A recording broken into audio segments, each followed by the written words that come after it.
What really won World War II?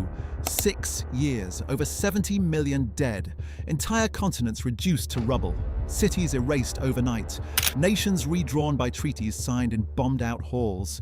From September 1939, when German tanks rolled into Poland under a grey autumn sky, to August 1945, when the last embers of the Pacific War were finally extinguished, the world endured the most catastrophic conflict in all of human history.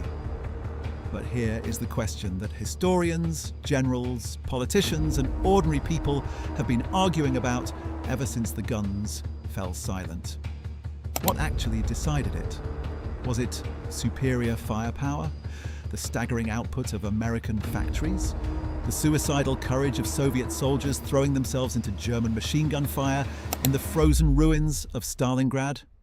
Was it the genius of individual commanders? The audacity of Patton, the tenacity of Zhukov, the quiet strategic brilliance of Eisenhower? Or was it something far less glamorous?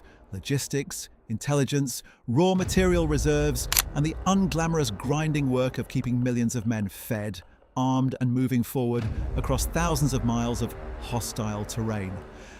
In this video, we are going to find out. We are going to travel back through those 6 brutal years and examine the forces, decisions, technologies, and moments that genuinely tipped the balance. Some of the answers will surprise you. Some of what history taught you in school turns out to be only a fragment of a far larger and more complex story. So, without further ado, let us begin at the beginning. Because to understand what won the war, we first have to understand what it looked like when Germany was winning it. In September 1939, the German Wehrmacht was unlike anything the world had ever seen. It was not simply an army. It was a machine of breathtaking speed and violence, built around a revolutionary philosophy of warfare that the Germans called blitzkrieg, lightning war. The idea was simple but devastating in practice.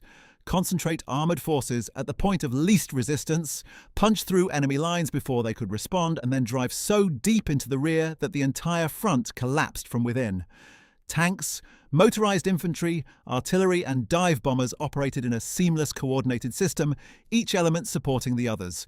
Traditional armies built around the experience of World War I, static trenches, slow advances, week-long artillery bombardments, had no answer to it. Poland fell in 5 weeks. Denmark and Norway were seized in a matter of days. Then, in May 1940, came the campaign that stunned the entire world. France had the largest army on the continent. Britain had sent its best divisions across the Channel. Together, they were widely expected to hold the line against Germany, just as they had in 1914. What came next was a military catastrophe so complete and so swift that many refused to believe it was happening. Field Marshal Walter von Brauchitsch, the commander-in-chief of the German army, oversaw the opening phases of that stunning offensive. Born into a military family with generations of service behind him, Brauchitsch had built his career through the interwar period and risen to the very summit of the German command structure by 1938. His strategic expertise shaped the successful blitzkrieg campaigns of 1939 and 1940, including the key operations in Poland, France, and the Low Countries. The French campaign in particular demonstrated the extraordinary effectiveness of German armoured doctrine. General Erich von Manstein had proposed the bold plan to strike through the Ardennes forest, a dense, hilly region that French planners had assumed was impassable for armoured vehicles. The French High Command had left it almost undefended. When the German panzer columns poured through the gap, driving not toward Belgium where the main Allied forces had advanced, but directly to the English Channel behind them, the result was total catastrophe. Within 6 weeks, France had fallen. Over 300,000 British troops barely escaped at Dunkirk, leaving their equipment behind on the beaches. Paris was occupied. The swastika flew over the Eiffel Tower.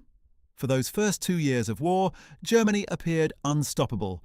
Its generals were brilliant, its soldiers were superbly trained, its technology was cutting edge. And yet, less than 5 years after that French triumph, those same generals would be standing in the dock at Nuremberg, facing charges of war crimes. The Third Reich that had seemed invincible in the summer of 1940 was a smouldering ruin by the spring of 1945. Every one of the generals who had led Germany's conquests found themselves on the wrong side of history. Brauchitsch himself, despite his early successes, was dismissed by Hitler in December 1941 after a heart attack and the failure of Operation Typhoon, the attack on Moscow that froze in the Russian winter. He spent the remainder of the war in forced retirement at his estate. In August 1945, British forces arrested him on charges of war crimes. He never faced a court. On October 18, 1948, just as he was set to be prosecuted, Walter von Brauchitsch died of pneumonia. The man who had commanded Hitler's armies would never answer for his actions in a court of law. But the question that matters here is not what became of him after the war.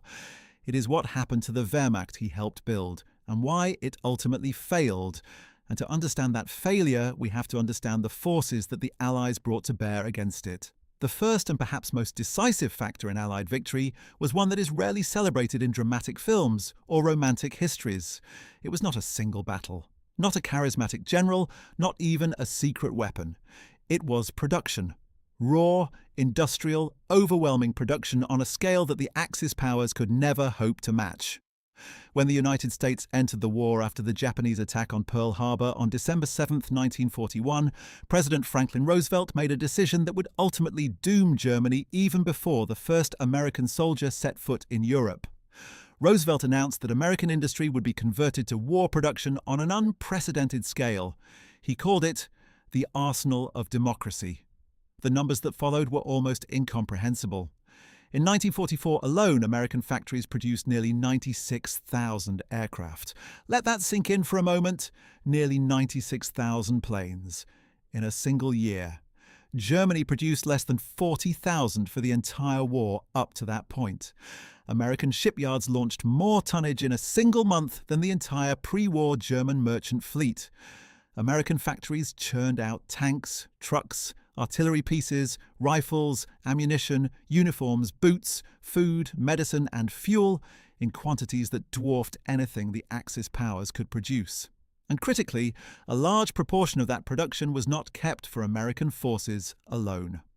Through the Lend-Lease program, the United States sent enormous quantities of material to both Britain and the Soviet Union, supplying them at the precise moment when their own production was struggling to keep pace with the demands of total war. The numbers of the Lend-Lease program tell a story that is often underappreciated. Between 1941 and 1945, the United States sent the Soviet Union over 14,000 aircraft, nearly 7,000 tanks, 400,000 jeeps and trucks, and enough food to provide over half a pound of daily rations to every Soviet soldier fighting on the Eastern Front. To Britain, American supplies kept the Royal Navy afloat, kept the Royal Air Force in the air, and kept British civilians from starvation during the darkest years of the U-boat campaign in the Atlantic. Winston Churchill, never a man to understate British achievement, nonetheless acknowledged that without American industrial support, the war in Europe could not have been won on the timetable that it was. And here is something that most histories gloss over. The German High Command knew this. They understood that once American industry was fully mobilized, the sheer weight of Allied material would eventually overwhelm German resistance. That knowledge shaped the decisions of senior German officers in ways that are only fully visible in retrospect.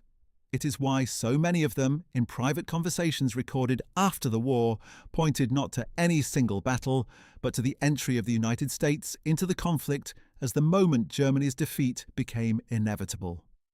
But American production alone did not win the war. There was a second factor, and it operated beneath the waves of the Atlantic Ocean, invisible to most people on land, but every bit as decisive as the tank battles raging on the Eastern Front. That factor was the Battle of the Atlantic, and understanding how it was won and lost tells us something profound about the nature of modern industrial warfare. When Nazi Germany surrendered in May 1945, more than 100 U-boats were still at sea. In the days that followed, they surfaced in quiet harbours across Europe, their exhausted crews hoisting white flags as Allied aircraft circled overhead. They sailed toward ports such as Loch Erebol in Scotland, Leasahallie in Northern Ireland, and Portland in southern England, each arrival marking the quiet collapse of the Wolfpack fleet that had once haunted Allied shipping lanes. But these surrenders represented only the epilogue to a campaign that had come far closer to strangling Allied supply lines than most people realise. Admiral Karl Dönitz, who had commanded the U-boat fleet since the beginning of the war, had understood something that many of his superiors did not: that Britain, an island nation utterly dependent on imports of food, fuel, and raw materials, could be defeated not by invasion, but by strangulation. If German submarines could sink Allied merchant ships faster than the Allies could build new ones, Britain would be forced to surrender. The logic was impeccable. From 1939 to 1943, Dönitz's U-boats nearly made good on that promise. They roamed the Atlantic in coordinated wolfpack formations, attacking convoys by night on the surface where their low profiles made them almost invisible to the radar of that era. In 1942 alone, German submarines sank over 6 million tons of Allied shipping. The losses were catastrophic. Entire convoys were torn apart. Tankers carrying precious fuel oil burned for days. Cargo ships laden with food and ammunition vanished without trace. The crews of merchant vessels faced one of the most terrifying fates of the entire war. The cold waters of the North Atlantic, hundreds of miles from shore, with no guarantee of rescue. And yet, despite those devastating losses, the U-boats ultimately failed. Why? The answer reveals something essential about what won the war. The Allies did not simply endure the U-boat campaign, they systematically solved it through a combination of technology, intelligence, industrial output, and sheer organizational genius that is one of the great untold stories of the 20th century. The first breakthrough was intelligence. British codebreakers at Bletchley Park, working with the revolutionary Colossus computing machines, and the human analytical brilliance of figures like Alan Turing, cracked the German Enigma cipher machine. This gave Allied convoy planners access to German naval communications. They could often route convoys around known wolfpack positions before an attack even began. But intelligence alone was not enough. The second breakthrough was technological. The introduction of long-range patrol aircraft, particularly the consolidated B-24 Liberator equipped with improved radar and new centimetric radar systems, closed the so-called black gap in the mid-Atlantic that had previously been beyond the range of shore-based aircraft. When aircraft could now reach submarines anywhere in the Atlantic, the advantage swung decisively toward the Allies. A submarine on the surface at night that had previously been almost invisible suddenly appeared as a bright blip on an airborne radar screen. The hunter became the hunted. The third breakthrough was industrial. American shipyards adopted a revolutionary prefabrication technique for the mass production of Liberty ships, cargo vessels with standardized components that could be assembled in sections and then joined together on the slipway. Early in the program, building a single Liberty ship took over 200 days. By 1943, the process had been refined to such a degree that one yard completed a ship in just 4.5 days. At its peak, American yards were launching 3 new merchant vessels every single day. No matter how many the U-boats sank, American production replaced them faster. May 1943 became known as Black May among the German submarine service. The month when 41 U-boats were sunk in a single month, more than the entire losses of the previous year. Dönitz was forced to withdraw his remaining submarines from the North Atlantic. The Battle of the Atlantic was effectively over, though sporadic attacks continued until the final days of the war. On May 8, 1945, Germany signed its unconditional surrender. Within hours, Dönitz, by then Hitler's successor as head of state and still nominally the leader of a collapsing Germany, issued the order that all U-boats were to cease operations, surface, and surrender to the nearest Allied authority. The long war beneath the Atlantic was over. In total, 156 U-boats surrendered to the Allies, with 116 designated for destruction under a Royal Navy plan called Operation Deadlight. Between November 1945 and February 1946, Royal Navy tugs towed the captured submarines out into the Atlantic and sank them by naval gunfire, by explosive charges, or simply by opening their sea valves. More than a third never even made it to the scuttling zones, foundering in stormy winter seas, dragged down by structural failure and rust. Among the doomed submarines was U-2336, the last U-boat to sink Allied ships during the war. It had surrendered at Lissahalli in June 1945 and was deliberately sunk off island in January 1946. At Loch Erebol, nearly 40 U-boats had anchored together in what one observer described as a grim parade of defeat. For decades, those wrecks lay forgotten on the seabed, marked only by coordinates on Royal Navy charts.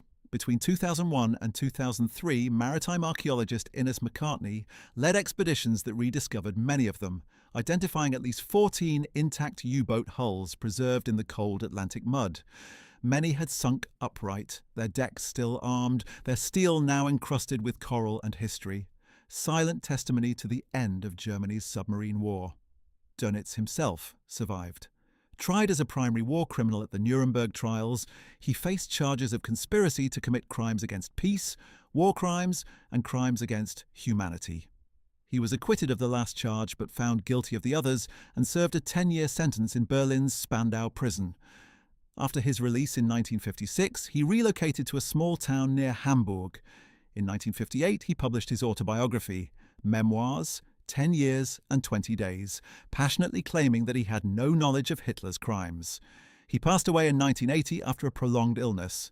The man who had come closest to severing Britain's Atlantic lifeline died peacefully in his bed, an outcome that many who had sailed in the waters his submarines had turned into killing grounds found deeply unsatisfying. But if the Battle of the Atlantic reveals the role of technology and industry in Allied victory, the Eastern Front reveals something even more fundamental: the role of sheer human will and the catastrophic consequences of ideological delusion. Nothing in World War II, nothing in any war, compares to the Eastern Front in scale, in savagery, or in the raw numbers of human lives consumed. From June 1941, when Hitler launched Operation Barbarossa, and through 3 million German soldiers across the Soviet border, to May 1945, when the last German forces surrendered in Berlin, the war between Germany and the Soviet Union killed somewhere between 27 and 30 million Soviet citizens. That figure includes both soldiers and civilians. Both those killed in battle and those who starved, were worked to death in labor camps, were executed in reprisals, or simply died of cold and disease in a conflict of almost incomprehensible brutality. The Eastern Front was where World War II was ultimately decided. And to understand why Germany lost it, we have to understand what German commanders themselves thought, because their own testimony, delivered years after the war was over, is among the most revealing evidence we have about why the Wehrmacht failed. Field Marshal Paul Ludwig Ewald von Kleist was one of the most formidable armoured commanders in the German army. He came from a family with a long history of military service, and his career spanning both world wars had made him one of the supreme practitioners of armoured warfare. During the invasion of France in 1940, von Kleist commanded the 1st Panzer Group and led the fast-moving armoured thrust that penetrated deep into French defences. In 1941, during Operation Barbarossa, commanding the 1st Panzer Army, he led some of the largest tank battles in history, including the encirclement of Soviet forces at Uman and Kiev, operations that inflicted catastrophic losses on the Red Army and contributed to the initial German advance deep into Soviet territory. But even Kleist, a man who had crushed all opposition before him in 2 victorious campaigns, was forced to confront a truth that shattered German military assumptions. Reflecting on the war years later, he stated directly, "From the very beginning, the Russians proved themselves first-class warriors. Our successes in the first months of the war can be explained by better training. Having gained combat experience, the Russians became first-class soldiers, and they fought with exceptional perseverance and had astounding endurance." That statement, from a man who had fought them face-to-face across thousands of miles of the most brutal terrain on Earth, is not the testimony of someone conceding gracefully to a superior foe. It is the honest assessment of a professional soldier who watched his own certainties crumble. By 1942, Kleist was appointed commander of Army Group A during the German offensive into the Caucasus. His forces were tasked with capturing the vital oil fields of the region, without which the German war machine would eventually grind to a halt. The campaign faltered due to the overextension of German resources and fierce Soviet resistance. By early 1943, the Germans were forced to retreat from the Caucasus. On March 30th, 1944, after a series of retreats and failures, Hitler dismissed Kleist from command. Following an abortive assassination attempt against Hitler on July 20th, 1944, Kleist was briefly implicated due to his cousin's involvement in the plot, but managed to avoid trial and was released. After the war, he was captured by Allied forces and handed over to Yugoslavia, where he was sentenced to 15 years in prison for war crimes. He was later extradited to the Soviet Union, where he faced further charges and was sentenced to 25 years in a correctional labor camp. On November 13, 1954, Kleist died of heart failure while imprisoned at Vladimir Central Prison, making him one of the highest-ranking German officers to die in Soviet captivity. It was, in its grim way, a fitting end for a man whose campaigns on Soviet soil had cost millions of lives. What was it about Soviet resistance that so thoroughly confounded German military expectations?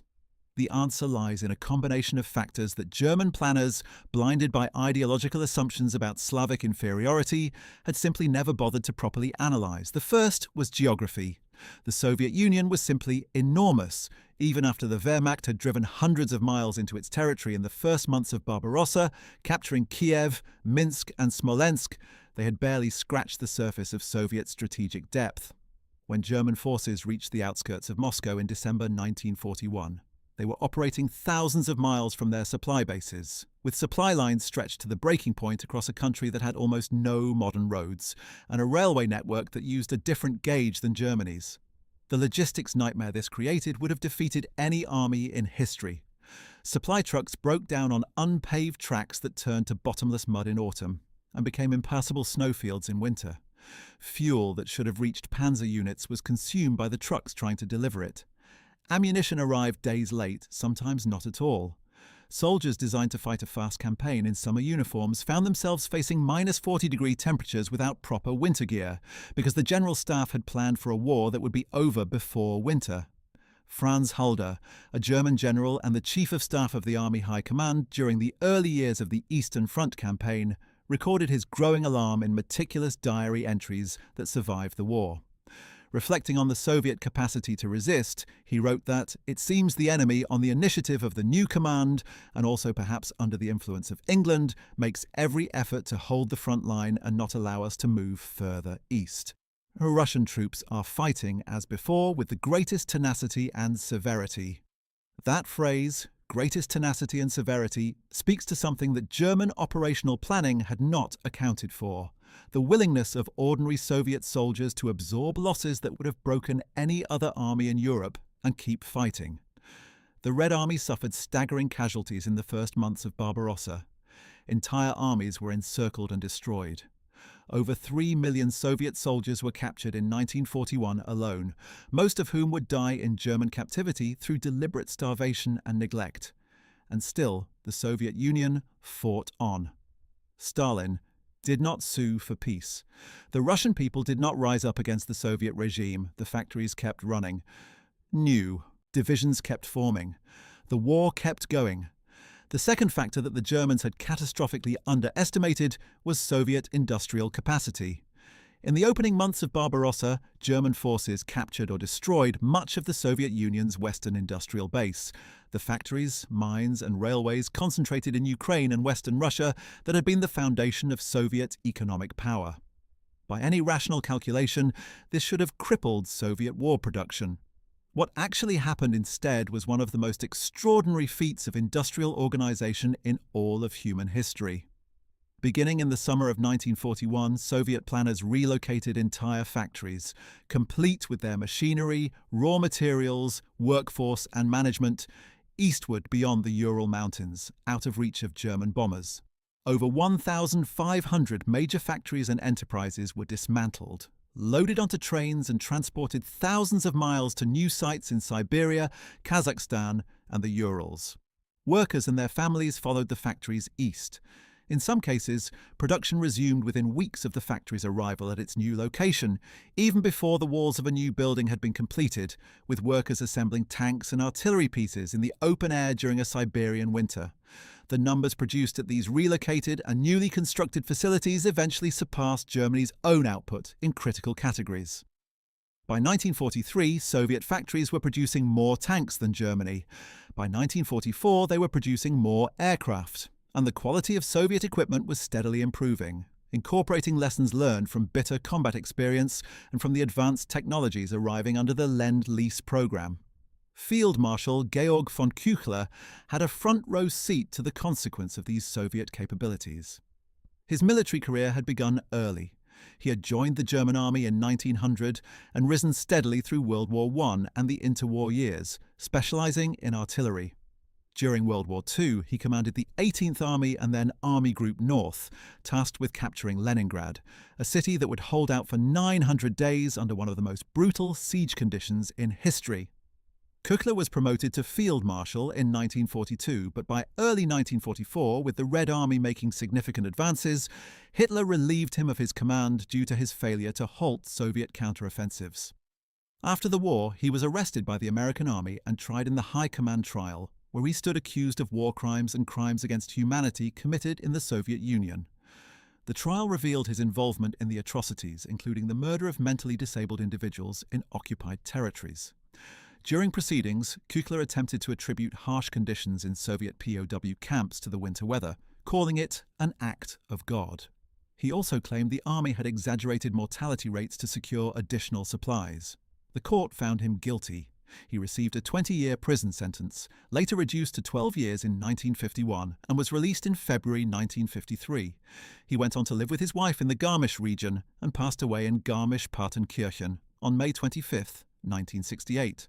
The failure of the Leningrad siege, like the failure at Moscow and the catastrophe at Stalingrad, reveals the third great factor in Allied victory on the Eastern Front: the catastrophic role of Hitler's own interference in German military decision-making.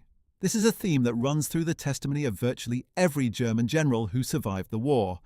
Again and again, in memoirs, in interrogations, in post-war publications, senior German officers point to the same source of disaster: Adolf Hitler's insistence on directing every significant military decision himself, overriding the judgment of professional soldiers who had spent their careers studying warfare, and substituting his own intuitions for the operational expertise of his general staff.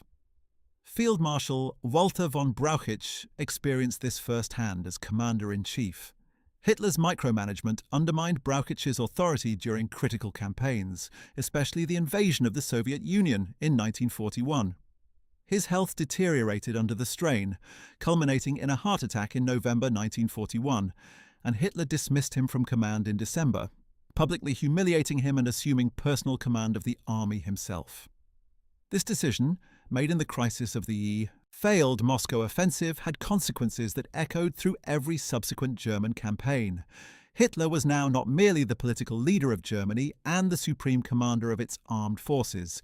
He was personally directing the operational movements of individual armies and army groups on a front stretching thousands of miles. Field Marshal Gerd von Rundstedt, one of the most senior and experienced officers in the German army, had been observing this pattern for years. His military career stretched back to World War I, and he had reached the rank of Colonel General before retiring in 1938. When World War II began, he was called back to lead Army Group South during the Polish invasion. He briefly lost command in December 1941 for authorizing the Rostov retreat, making the militarily correct decision to preserve his forces rather than hold a tactically untenable position, but drawing Hitler's fury by doing so. He was reinstated as the Western Commander-in-Chief in 1942, and was still in that position when the Allies landed in Normandy on June 6, 1944. Assigned alongside Field Marshal Rommel to contain the Allied landings, von Rundstedt quickly recognized that the situation was hopeless. On July 1st, after a failed counterattack near Caen, he was asked by Field Marshal Wilhelm Keitel, the head of the German armed forces, what should be done. His response was both honest and devastating. He famously retorted, "Make peace, you fools! What else can you do?" This candid admission earned him immediate dismissal. He was recalled as Commander-in-Chief in the West in September 1944, a position he held until Hitler dismissed him again in March 1945. On May 1, 1945, the day after Hitler's suicide in Berlin, troops from the 36th Infantry Division made him a prisoner of war. He was charged with war crimes related to his assistance of the infamous Severity Order during the Eastern Campaign, but due to his advanced age and deteriorating health, he was never put on trial and was released in July 1948. He spent his retirement in Schloss Oppershausen in Lower Saxony until his death on February 24, 1953. The pattern is unmistakable. Experienced commanders who exercised professional military judgment were dismissed, humiliated, or overridden. Those who told Hitler what he wanted to hear, that any position could be held, that any offensive could succeed, that the enemy's strength was exaggerated and German willpower would prevail, were rewarded, at least temporarily. The results were predictable. German forces were committed to battles they could not win, ordered to hold positions they could not defend, denied strategic retreats that might have preserved their strength for later operations. At Stalingrad, in the winter of 1942 to 1943, Hitler forbade Field Marshal Erich von Manstein from ordering the encircled Sixth Army to attempt a breakout, insisting instead that it hold its positions and be relieved by a rescue operation that never materialized. The entire Sixth Army, over 300,000 men, was destroyed. Manstein was widely regarded as one of the most gifted operational commanders of the entire war. He had developed the inspired plan for the 1940 French campaign, striking through the Ardennes when everyone else said it was impossible. He had led the 56th Panzer Corps in the opening stages of Barbarossa, came within a hair's breadth of capturing Leningrad, and had subsequently demonstrated extraordinary skills in defensive operations as the German position in the east deteriorated. His capture of Sevastopol in July 1942 resulted in his promotion to Field Marshal. But even Manstein's genius could not compensate for Hitler's interference.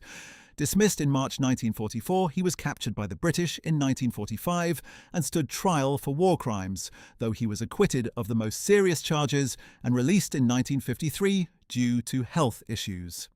He later served as an advisor to the West German government on army organization, published his memoirs under the title Verlorene Siege, Lost Victories, and passed away in 1973. The title of those memoirs says everything about the German experience, victories that should have been achievable, squandered by political interference in military command.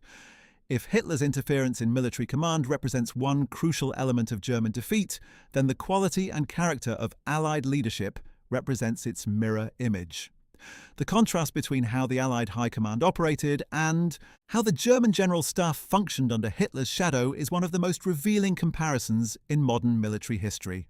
And remarkably, some of the most vivid testimony about Allied generalship comes not from the Allied side at all, but from the Germans themselves, men who fought against those commanders across every major theatre of the war, and who formed clear opinions about their strengths and weaknesses. Of all the Allied generals, there was one who stood out in the eyes of the German High Command in a way that no other Allied commander quite managed. A figure so aggressive, so relentless in his pursuit of victory, that he earned a grudging respect bordering on admiration from his enemies. General George S. Patton, the flamboyant American general with his twin ivory-handled pistols and his conviction that he had been a warrior in previous lives, was seen by many German officers as a kindred spirit, in fact, as the most German of all the Allied commanders. What exactly did they mean by that? Patton's entire approach to warfare aligned closely with the German military philosophy of blitzkrieg. He believed in constant movement, rapid advances, and overwhelming force concentrated at the decisive point. He held fixed defensive positions in contempt. He believed that speed itself was a form of protection, that a force moving fast enough could outrun the enemy's ability to react and respond. This instinctive disdain for static warfare was so thoroughly German in its character that his adversaries could not help but recognize it. General Alfred Jodl, the chief of the operations staff of the German armed forces and one of the most senior figures in the Wehrmacht's entire command structure, said of Patton, "He was the American Guderian. He was very bold and preferred large movements. He took big risks and won big successes." That comparison to Heinz Guderian, the actual father of Germany's Panzer doctrine and the man most responsible for the blitzkrieg concept, was the highest compliment a German military officer could pay. It meant that Patton had not just learned from the Germans, he had independently arrived at the same conclusions about how armoured warfare should be fought. Guderian himself could not help but admire Patton's tactical brilliance. After the war, he said directly, "I hear much about General Patton, and he conducted a good campaign. From the standpoint of a tank specialist, I must congratulate him on his victory since he acted as I would have done had I been in his place." That is a remarkable statement. A German general conceding that his American opponent had fought exactly the way he himself would have fought. General Günther Blumentritt, who had been a key planner of the invasions of France and Poland, described Patton as the most aggressive panzer general of the Allies, noting that his operations impressed us enormously, probably because he came closest to our own concept of the classical military commander. These assessments were not empty post-war flattery. They were professional evaluations from men who had faced Patton's forces on the battlefield and felt the consequences of his operational tempo. Patton's command style drew direct parallels with the German concept of Auftragstactic, mission-type orders, an approach that emphasized giving broad directives and allowing subordinate commanders to use their initiative to achieve objectives. Rather than issuing detailed orders that covered every contingency, Patton told his subordinates what he wanted achieved and then trusted them to find the best way to do it. He himself once said, "Never tell people how to do things. Tell them what to do, and they will surprise you with their ingenuity." This trust in subordinate initiative was the precise opposite of the micromanagement that was crippling the German command structure under Hitler, and it produced exactly the kind of fluid, adaptive operations that made the Third Army so dangerous in the summer and autumn of 1944. And yet, the German view of Patton was not uniformly admiring. Some commanders saw him more as a tactical genius than a strategic mastermind, pointing out that his logistical accomplishments, while impressive, benefited from the almost unlimited resources available to the American army. Military historian Harry Yide noted that German officers sometimes felt Patton's famous race to Messina in Sicily in 1943 was driven more by personal ambition and the desire to beat the British there than by genuine strategic necessity. The Germans had a tradition of rigorous professional evaluation and were not easily impressed by a single campaign. They recognized that the immense industrial and material superiority of the American army meant that Allied victories were sometimes achieved through weight of resources rather than superior skill. This paradox, a tactically gifted general whose victories were also enabled by an industrial machine of almost incomprehensible power, made Patton a fascinating and somewhat ambiguous figure in German eyes. They both admired him and questioned how much of his success was personal genius versus national wealth. While German opinions of Patton leaned toward grudging respect, their views on British leadership were considerably more complicated, and the story of that complexity reveals important truths about how the war was actually fought. You might assume that the Germans would have dismissed the British as adversaries, given that the British army was significantly smaller than either the German or Soviet forces. In fact, German assessments of British fighting ability showed a consistent and sometimes surprising level of respect. General Siegfried Westphal, a high-ranking German officer with extensive experience on multiple fronts, stated directly, "The hardest, toughest in attack, and most persistent in defence were the British divisions." That assessment was grounded in bitter experience. British soldiers had demonstrated extraordinary resilience at Dunkirk, where they extricated their forces from a seemingly impossible situation. They had defended Egypt against Rommel when the Desert Fox seemed unstoppable. They had fought their way up the entire length of Italy against determined German defenders, and they had held their positions on the beaches of Normandy on June 6, 1944, and begun the long, bloody slog inland that would eventually bring Germany to its knees. But German commanders drew a sharp distinction between the fighting quality of British soldiers and the strategic vision of British leadership.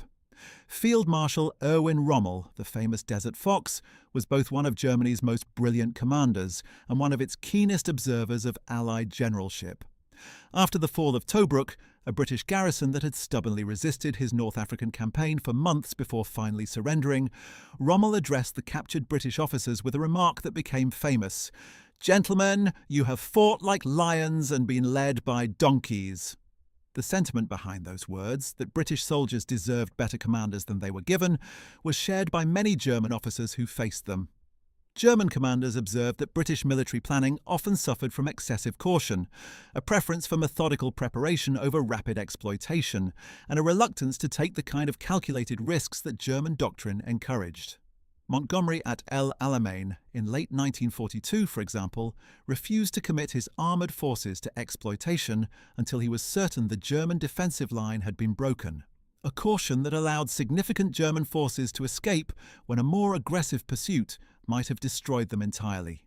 German commanders recognized that this caution limited British operational effectiveness even when British material superiority was overwhelming. Yet that caution also had a strategic logic that the Germans sometimes underestimated. Britain had started the war with a professional army too small to sustain the kind of attrition that characterized First World War operations. Unlike Germany or the Soviet Union, Britain could not afford to throw away divisions in frontal assaults. Every casualty mattered more in London than in Berlin or Moscow, because the pool of British manpower was smaller. Montgomery's deliberate style was partly a reflection of this reality. He was protecting an asset that could not easily be replaced, and his victories, however methodical, were real. El Alamein in October and November 1942 was the first major Allied ground victory against German forces, and it permanently ended Rommel's North African campaign. Combined with the American landings in northwest Africa the following week, it trapped the entire Axis force in Tunisia, where over 250,000 German and Italian soldiers surrendered in May 1943, a disaster comparable in scale to Stalingrad. Hermann Göring, the head of the Luftwaffe and one of the most senior figures in the Nazi hierarchy, provided perhaps the most revealing German assessment of British capability when he expressed his frustration with British aviation engineers. "It makes me furious when I see the Mosquito. The British knock together a beautiful wooden aircraft and they give it a speed which they have now increased yet again." That quote is deceptively important. Göring was not merely complaining about a specific aircraft. He was acknowledging that British engineering and technical innovation had kept pace with and in some respects surpassed German achievement throughout the war, a fact that contradicted the Nazi racial hierarchies he was supposed to believe in. The de Havilland Mosquito, built largely of wood, was faster than most German fighters, could carry a significant bomb load to targets deep inside Germany, and could evade interception so effectively that entire categories of Luftwaffe interceptors were developed specifically to counter it. British radar technology, British jet engine development, British code breaking, British shipbuilding, across a remarkable range of technical disciplines, Britain demonstrated a capacity for innovation that repeatedly confounded German expectations. The evolution of German attitudes towards Soviet forces, however, represents the most dramatic transformation of the entire war and the one with the most profound strategic consequences. At the outset of Operation Barbarossa in June 1941, the attitude of most German officers toward the Red Army was a mixture of contempt and condescension. Nazi racial ideology classified Slavic peoples as Untermenschen, subhumans, incapable of the kind of disciplined military performance that Aryan soldiers would demonstrate. The purges of the Soviet officer corps by Stalin in 1937 and 1938, which had eliminated many of the Red Army's most experienced commanders, seemed to confirm German expectations of Soviet military incompetence. Early in Barbarossa, those expectations appeared to be validated. Entire Soviet armies were encircled in the opening weeks. Hundreds of thousands of prisoners were taken in a series of stunning cauldron battles. The German advance was the fastest in the history of warfare up to that point. But the contempt did not survive contact with Soviet determination. German forces encountered resistance of a ferocity and persistence that had no parallel in any campaign they had fought before. Individual Soviet soldiers fought to the last bullet in positions that any rational calculation would have dictated should be abandoned. Soviet units that had been encircled and cut off did not surrender. They fought their way out or died trying. When the first German supply shortfalls began to bite in the autumn of 1941, Soviet resistance only intensified. By the time the German offensive stalled in the mud and snow outside Moscow in December, the myth of Soviet military incompetence had been permanently shattered. Field Marshal von Kleist's post-war assessment that Soviet soldiers became first-class fighters once they had accumulated combat experience, fighting with exceptional perseverance and astounding endurance, was not an outlier. It was the consensus view among the German officers who had survived the Eastern Front. The Battle of Stalingrad, which lasted from August 1942 to February 1943, was the moment at which German perceptions of Soviet capability underwent a final, irreversible transformation. The German Sixth Army, the largest and most powerful formation in the entire Wehrmacht, was committed to capturing this industrial city on the Volga, a city that bore Stalin's name and had therefore acquired enormous symbolic significance for both sides. The fighting within Stalingrad itself was unlike anything anyone had experienced. German operational doctrine, built around open-space blitzkrieg maneuver, was completely unsuited to the claustrophobic horror of urban combat in a ruined city. Every building became a fortress. Every factory floor became a battlefield. The rubble created by German artillery and bombs, which should have made Soviet defense impossible, instead provided cover for individual defenders who turned every pile of broken concrete into a fighting position. Soviet commanders like Vasily Chuikov, commanding the 62nd Army, developed entirely new tactics for this kind of warfare, hugging the German lines so closely that German artillery could not fire without hitting their own forces, maximizing the lethality of close quarters, fighting in which neither side's technology conferred an advantage. Then, on November 19th, 1942, the Red Army launched Operation Uranus, a massive armoured offensive that struck the overextended German flanks on either side of Stalingrad, which were held by weaker Romanian, Italian and Hungarian forces. Within days, the entire Sixth Army was encircled in a pocket centred on the city. Hitler refused to allow a breakout, insisting instead that Göring's Luftwaffe could supply the trapped forces by air, a logistical impossibility that even Göring privately acknowledged but publicly promised. The relief attempt by Manstein's forces was halted short of the pocket. On February 2, 1943, what remained of the Sixth Army, approximately 90,000 emaciated, frostbitten survivors of a force that had once numbered over 300,000, surrendered.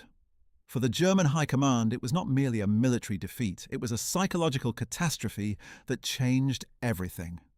From Stalingrad forward, the fundamental strategic reality on the Eastern Front was not whether Germany could win, but how long it could delay the inevitable. The German commanders who survived have been remarkably consistent in identifying the combination of Allied industrial production, Soviet resilience, and Hitler's own interference as the primary factors in their defeat. But there is a fourth element, one that is often overlooked in popular histories because it is unglamorous, almost invisible, and utterly lacking in the drama of tank battles or strategic bombing raids. That element is intelligence. The Allied advantage in intelligence gathering, signal interception, and deception operations may have shortened the war by years and saved hundreds of thousands of lives. And nowhere is this more evident than in the story of Enigma. The Enigma machine was Germany's greatest secret and, ultimately, one of its greatest vulnerabilities. It was a mechanical cipher device that scrambled messages through a series of rotating wheels into an apparently unbreakable code. The German military was so confident in Enigma's security that they used it for virtually all high-level communications throughout the war: naval, army, air force, and SS. Every U-boat deployment, every Luftwaffe operation, every army movement was encoded through Enigma and transmitted by radio, under the assumption that even if the Allies intercepted the signals, they could never decode them. That assumption was catastrophically wrong.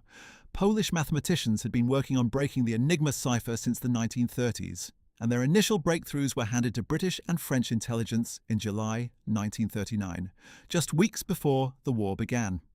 At Bletchley Park, a country house in Buckinghamshire that became the nerve centre of British code-breaking, a team of brilliant mathematicians, linguists and logicians, including the extraordinary Alan Turing, built on the Polish work and eventually cracked the constantly changing Enigma codes on a near-daily basis. The intelligence produced from this effort was codenamed Ultra, and it was so sensitive that the British government did not officially acknowledge its existence until 1974. The secrecy was maintained so effectively that German commanders never understood why their operations seemed repeatedly to fail despite the apparent security of their communications. Ultra-intelligence told Allied commanders where German submarines were operating before they attacked. It revealed Rommel's supply shortages and planned operations in North Africa before British commanders had to react. It provided advance warning of the German Ardennes offensive in December 1944, though that warning was not adequately acted upon. It was, in the assessment of many post-war historians, the single greatest intelligence advantage in military history. The value of intelligence as a war-winning factor extends far beyond Enigma, however. The deception operations that accompanied the Normandy landings in June 1944 represent a masterpiece of strategic misdirection that arguably saved tens of thousands of Allied lives on D-Day and may have been decisive in ensuring the success of the entire campaign. Operation Fortitude, the Allied deception plan that preceded the landings, convinced the German High Command that the real Allied invasion would come not at Normandy, but at the Pas de Calais, the narrowest point of the English Channel and the most direct route to Germany. To sell this deception, the Allies created an entirely fictitious army group, the First United States Army Group, supposedly commanded by George Patton, who was the general the Germans most feared. Fake radio traffic, fake infrastructure, double agents feeding false information to German intelligence, and the physical presence of dummy tanks and landing craft created the illusion of a massive force waiting to cross the Channel at its narrowest point. The deception worked beyond any reasonable expectation. Even after the Normandy landings had begun on June 6th, Hitler and the German High Command remained convinced that the real invasion was still coming at Calais. They held back their most powerful armoured reserves, the reserves that might have pushed the Allied beachhead back into the sea, waiting for an attack that never came. By the time German commanders finally convinced Hitler that Normandy was the real thing, Allied forces had consolidated their bridgehead beyond the point where they could be dislodged. Field Marshal Albert Kesselring was one of the German commanders who directly experienced the consequences of Allied deception and intelligence superiority.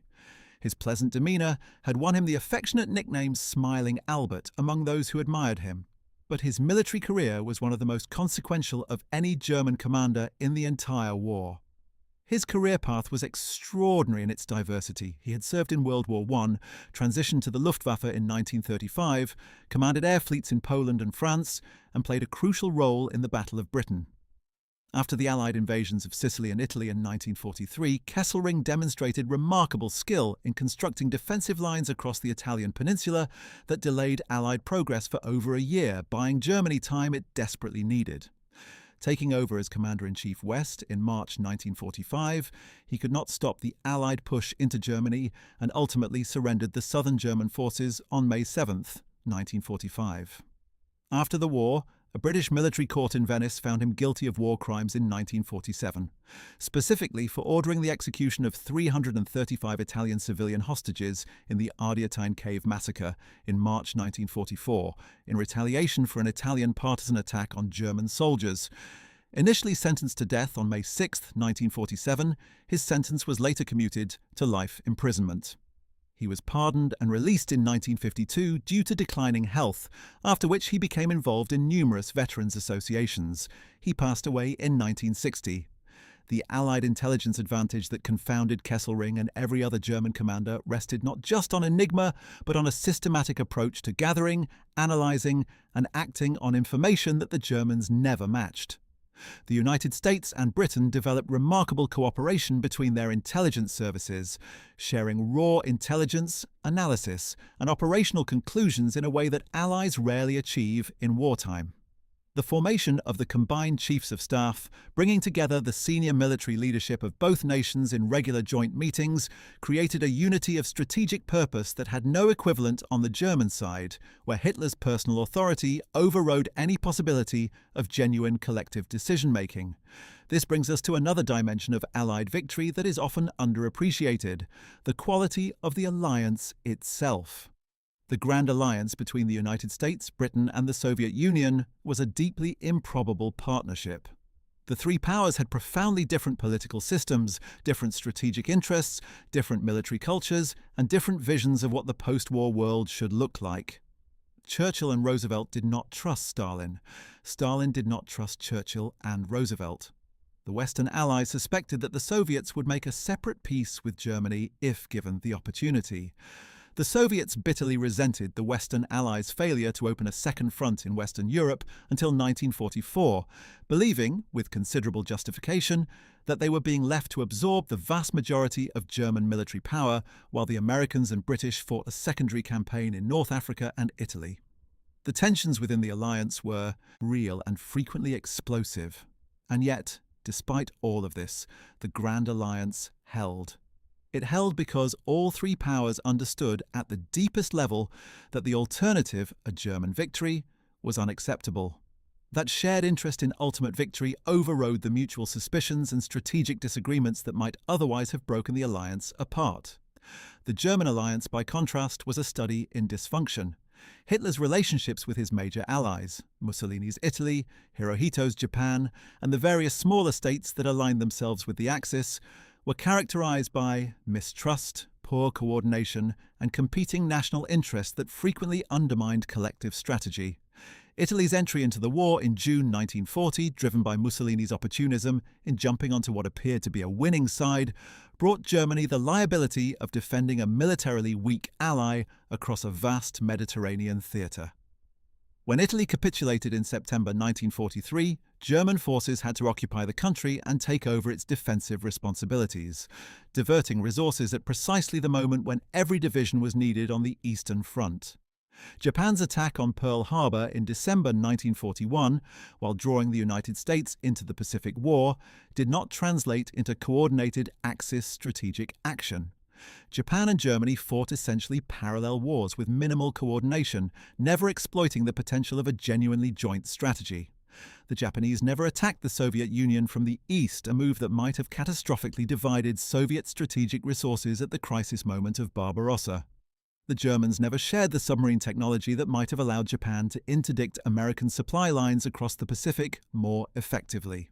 One of the most fascinating windows into the German military mind and into the reasons for ultimate Allied success comes from examining what happened to the Waffen-SS, Hitler's military elite, and what their fate after the war reveals about the nature of the conflict they lost.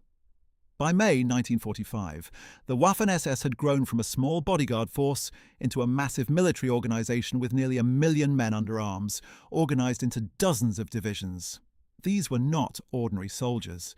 They were, at least in theory and in their own self-image, the ideological vanguard of National Socialism. Warriors selected for physical fitness, political reliability, and fanatical commitment to Hitler's vision.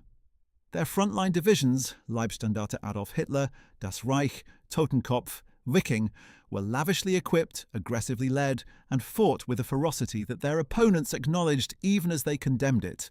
They were, by any objective military standard, formidable soldiers. And yet, despite their quality, despite their equipment, despite their fanatic conviction, they lost. What does that tell us about what actually decided the war? It tells us that individual fighting quality, however impressive, cannot compensate for fundamental strategic and industrial imbalance. The Waffen-SS divisions fought brilliantly in dozens of engagements throughout the war, from the winter battles outside Moscow to the armoured battles in the Ukraine, to the desperate defensive fighting in the final months before Berlin fell.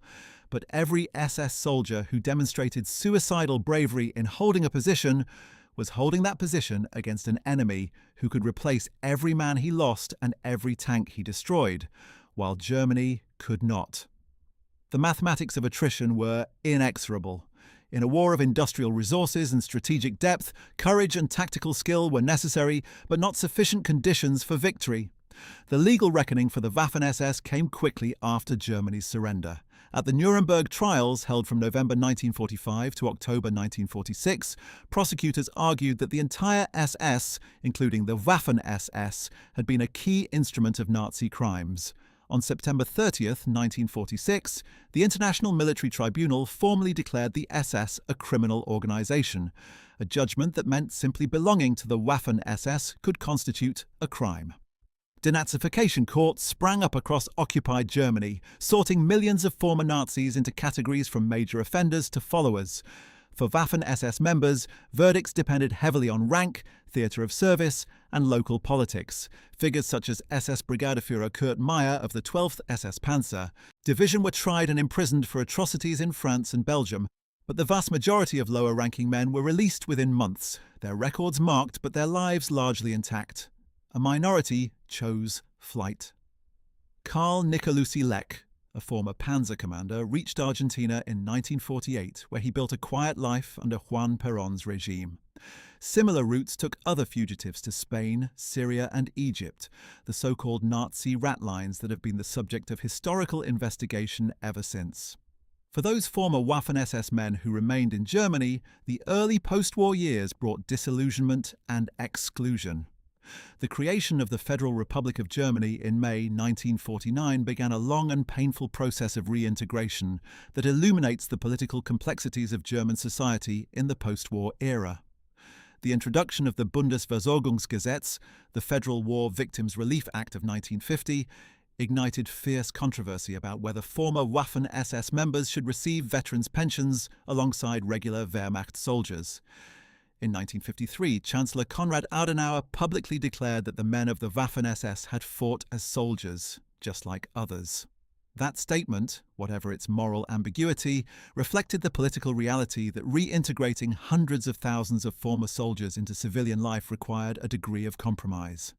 In 1951, former Waffen-SS officers led by Paul Hauser, Otto Kumm, and Felix Steiner founded HIAG, the Mutual Aid Association of former Waffen-SS members, which evolved from a welfare organization into a political lobby dedicated to reframing the Waffen-SS as an apolitical fighting force unfairly condemned. Hauser's 1953 book Soldaten wie andere auch, Soldiers Like Any Other, became the cornerstone of this revisionist narrative. The organization published magazines, organized reunions, and financed memoirs that portrayed SS divisions as elite military units rather than ideological instruments. In 1978, a Der Spiegel investigation exposed HIAG's political ties and revisionist agenda, marking the beginning of its decline. By 1992, facing dwindling membership and public disapproval, HIAG officially dissolved. The debate over the Waffen-SS legacy continued long afterward, particularly in parts of Eastern Europe where veterans of locally recruited SS divisions were commemorated as national fighters against Soviet occupation, a controversy that drew sharp criticism from Jewish organizations and the European Parliament. Today, displaying SS symbols is banned under Section 86A of Germany's Criminal Code, and scholars like Sönke Neitzel and Peter Longerich have demonstrated conclusively that the Waffen-SS was never separate from Nazi politics. It was its armed extension. To understand the full picture of what won the war, we need to look at the individuals who embodied those forces, the commanders, the political leaders, the soldiers, the intelligence officers, and even the families caught in the aftermath, because wars are not won by abstract forces. They are won and lost by human decisions made under conditions of enormous stress, incomplete information, and competing pressures.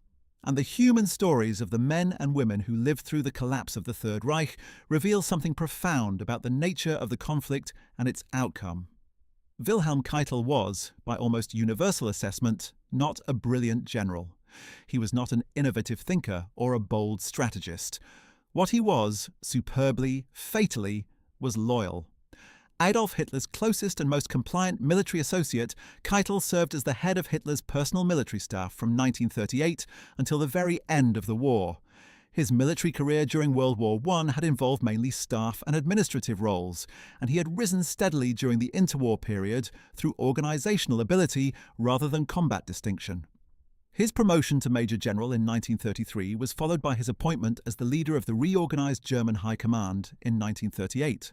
A position that effectively made him the administrative head of the entire German armed forces under Hitler's supreme authority.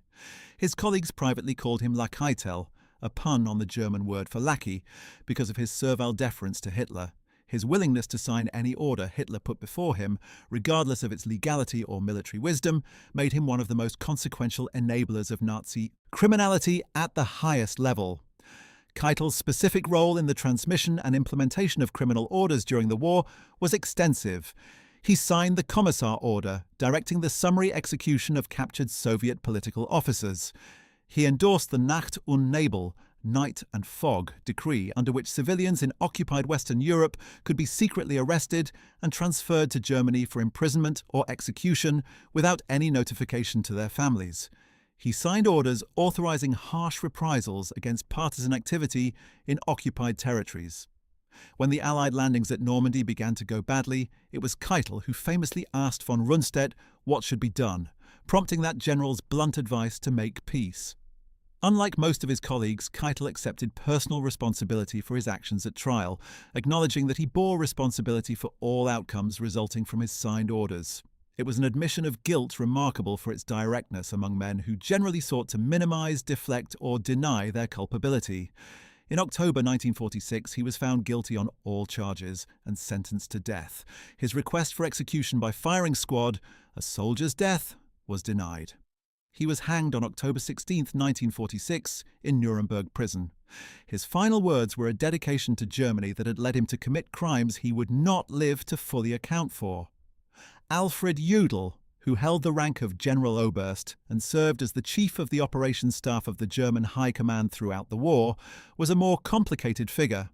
Where Keitel was a yes-man, Jodl was genuinely capable, a professional staff officer of considerable talent who understood operational planning and could analyze a military situation with precision.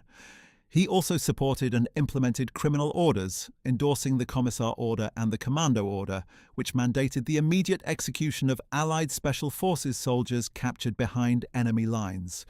He was apprehended by British soldiers on May 23, 1945, alongside the rest of Admiral Dönitz's Flensburg government, the Rump administration that had briefly governed Germany between Hitler's death and the final Allied takeover.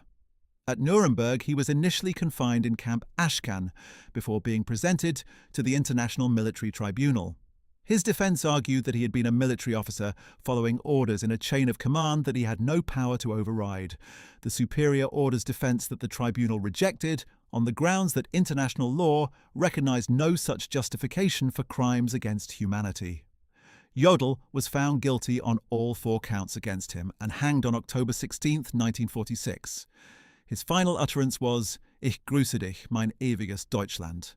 I salute you, my eternal Germany. In a strange coda to his execution, a West German denazification court posthumously acquitted him in 1953, a judgment that caused considerable controversy and was later challenged by German prosecutors.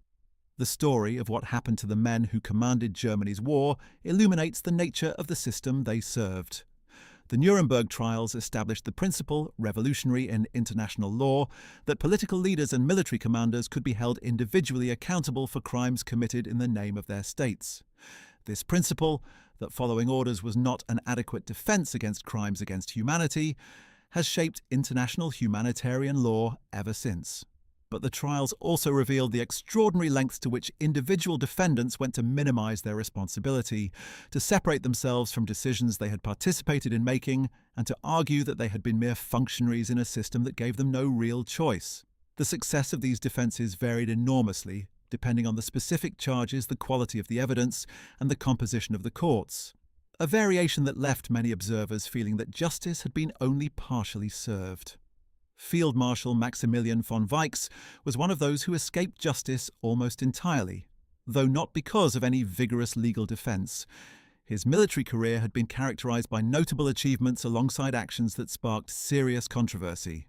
As a field marshal, he commanded the Second Army during the invasions of France, Yugoslavia, and the Soviet Union. In 1944, he was appointed commander of German forces in the Balkans, where his responsibilities included suppressing partisan resistance movements in Yugoslavia and Greece. His tenure in the Balkans was characterized by brutal anti-partisan operations and widespread atrocities against civilians. He retired from military service on March 25, 1945, and was arrested by American troops in May. He was scheduled to participate in the U.S. Army's hostages trial, facing charges related to the suppression of partisans in the Balkans. But in a surprising turn of events, Weichs was removed from the proceedings before being judged or sentenced. The official reason given was medical reasons, a justification that raised profound ethical questions about accountability for war crimes. This decision allowed Weichs to evade prosecution, despite his alleged involvement in serious wartime atrocities. Maximilian von Weichs died on September 27, 1954, in Bonn, West Germany, at the age of 72. He never faced a court.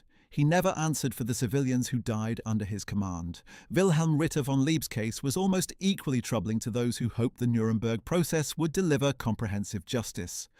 A career military officer who had begun his service in the Bavarian Army and distinguished himself in World War I, earning the prestigious military order of Max Joseph, which granted him a noble title and changed his surname to Ritter von Leb.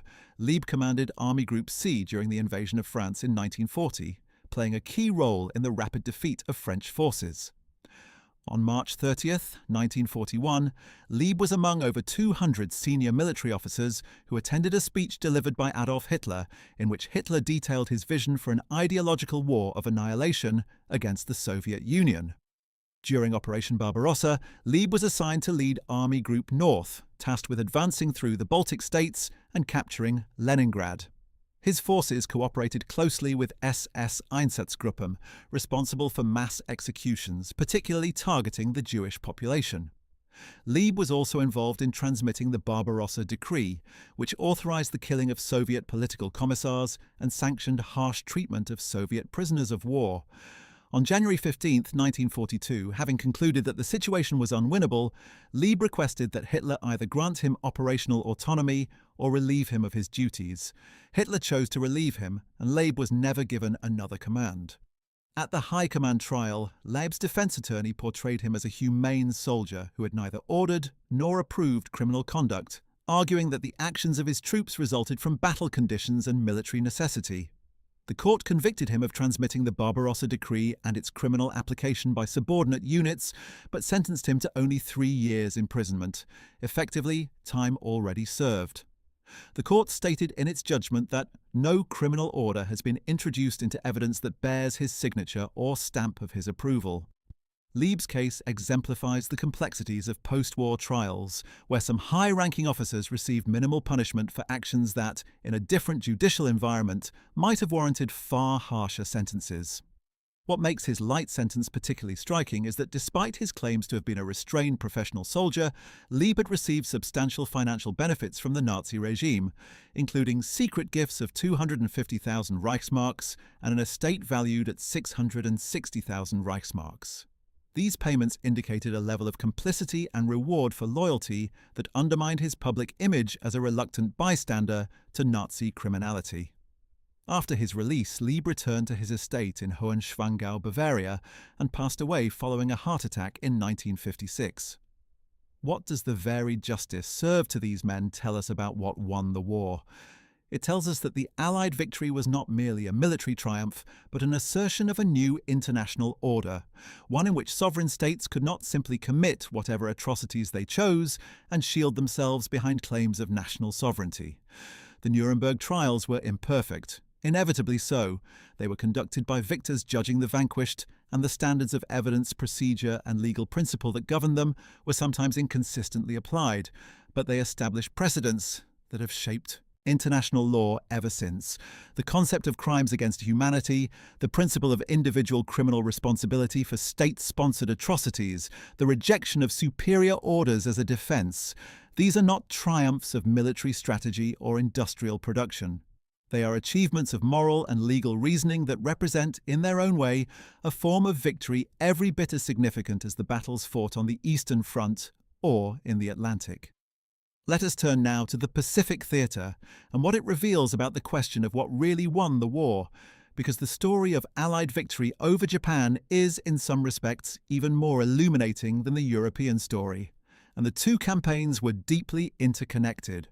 Japan's decision to attack Pearl Harbor on December 7, 1941 was, in retrospect, one of the most catastrophic strategic miscalculations in modern history. Japanese planners understood that they could not win a prolonged war against the full industrial might of the United States. Their entire strategy rested on the assumption that a devastating surprise attack, combined with rapid seizure of oil-rich territories in Southeast Asia, would give Japan a strong defensive perimeter that America would eventually agree to leave intact, rather than fight through at enormous cost. It was a strategy built on a fundamental misreading of American psychology and political will. Rather than demoralize the American public, Pearl Harbor galvanized it. The attack that Japanese Admiral Yamamoto had privately feared, "I fear all we have done is awaken a sleeping giant and fill him with a terrible resolve," did precisely that. The United States declared war on Japan and, after Germany honored its alliance obligations by declaring war on America 4 days later, on Germany as well. The consequences for Japan played out over the following 4 years in a pattern that closely paralleled what was happening to Germany in Europe. Initial stunning victories followed by a slow, inexorable grinding down of Japanese capability as American industrial production overwhelmed whatever the Japanese military could throw against it. The Battle of Midway in June 1942, just 6 months after Pearl Harbor, was the turning point in the Pacific. American codebreakers had cracked the Japanese naval cipher and knew the exact details of the planned Japanese attack on Midway Island. Admiral Chester Nimitz positioned his outnumbered carrier force in a position to ambush the Japanese fleet. In a matter of minutes, American dive bombers sank 4 Japanese fleet carriers, the core of the strike force that had attacked Pearl Harbor, in exchange for 1 American carrier. Japan could not replace those ships or the experienced aircrews lost with them. America could and did replace its losses and add far more besides. From midway forward, the Pacific War was a story of American industrial power and naval expansion overwhelming Japanese capability. The role of strategic bombing in Allied victory is one of the most contested issues in the entire historiography of the Second World War. The Allied combined bomber offensive, the British and American campaign to destroy German industrial capacity, transportation networks and civilian morale through strategic air bombardment, cost enormous resources and extracted a terrible price in aircrew lives. RAF Bomber Command alone lost nearly 56,000 aircrew killed during the war. The American 8th Air Force suffered comparable losses in daylight precision bombing raids over Germany. Did it work? The honest answer is partly.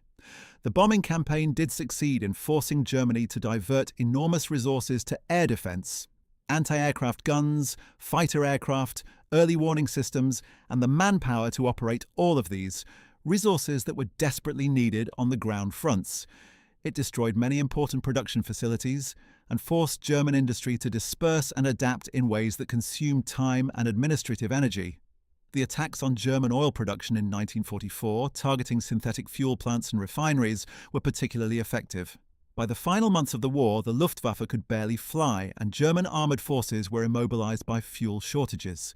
But the bombing campaign did not break German civilian morale in the way its advocates had promised, and many of its specific claims about industrial destruction were found, after the war, to have been overstated.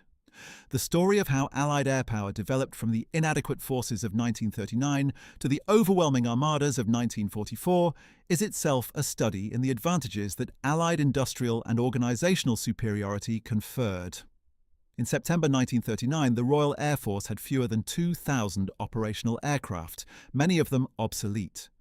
By 1944, the combined Allied air forces were producing new aircraft faster than Germany could shoot them down, and the quality of Allied aircraft had advanced dramatically through a process of continuous development and battle experience.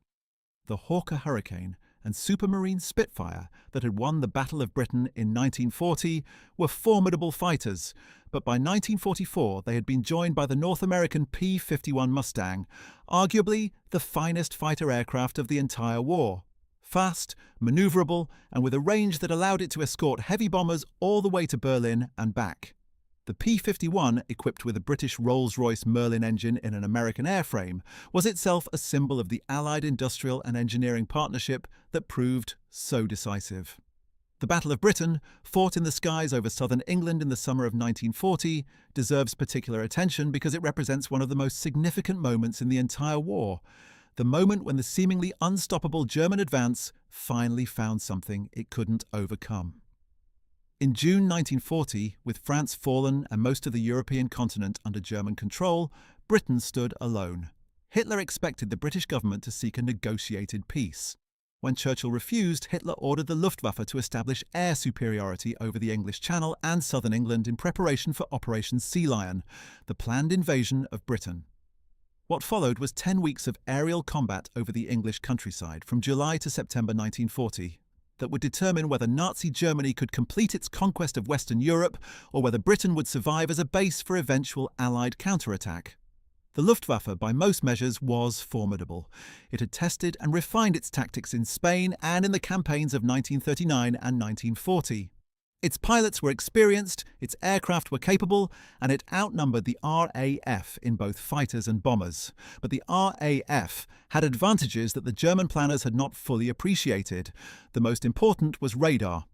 Britain had developed a chain of radar stations along its southern and eastern coast that could detect incoming German aircraft while they were still over France, giving RAF controllers the precious minutes needed to scramble their fighters to the right altitude and position before the German bombers arrived. Without radar, German attacks that bypassed ground observers might have achieved surprise consistently. With it, the RAF could husband its forces, commit them only where they were needed, and recover between engagements. Combined with the dowding system, the sophisticated operations network that integrated radar data, observer reports, and fighter control into a single coherent defensive picture, it gave Britain an air defense capability that the Germans had not encountered before and did not know how to counter. Hermann Göring, overconfident and increasingly disconnected from operational reality, made a series of decisions during the Battle of Britain that proved catastrophic for German hopes. When the Luftwaffe was within weeks of potentially destroying RAF Fighter Command's ability to defend southern England, Göring switched targets from fighter airfields and radar stations to British cities, beginning the Blitz, partly in retaliation for British bombing raids on Berlin, and partly because he believed the air superiority battle had already been won. It had not. The switch gave the RAF the breathing space it needed to recover and reconstitute its forces. By mid-September 1940, it was clear that the Luftwaffe could not achieve the air superiority Sea Lion required. Hitler postponed the invasion indefinitely. Britain survived. And Britain's survival meant that when the United States entered the war 14 months later, it had an unsinkable aircraft carrier off the coast of Europe, a fortified island from which the entire Allied campaign against Nazi Germany could be planned, supplied, and eventually launched. The role of individual leadership in all this, the extent to which specific men made decisions that genuinely altered the course of events, is a question that historians argue about endlessly. The great man theory of history, which attributes the course of events primarily to the actions of exceptional individuals, has been largely replaced in academic historiography by structural approaches that emphasize the importance of systemic factors: economics, technology, demography, geography. But the story of World War II resists easy categorization. Clearly, systemic factors, American industrial production, Soviet strategic depth, Allied intelligence superiority, were crucially important. Equally clearly, however, specific decisions made by specific individuals at specific moments had consequences that structural analysis cannot fully capture. Hitler's decision to declare war on the United States in December 1941, for example, was not determined by any structural factor. It was a personal choice, driven by ideological contempt for American democracy and a mistaken belief that Japan's military prowess would keep America occupied in the Pacific, while Germany finished off the Soviet Union. It was a catastrophic miscalculation that brought the full weight of American industrial power to bear against Germany at the precise moment when Germany needed every advantage it could preserve.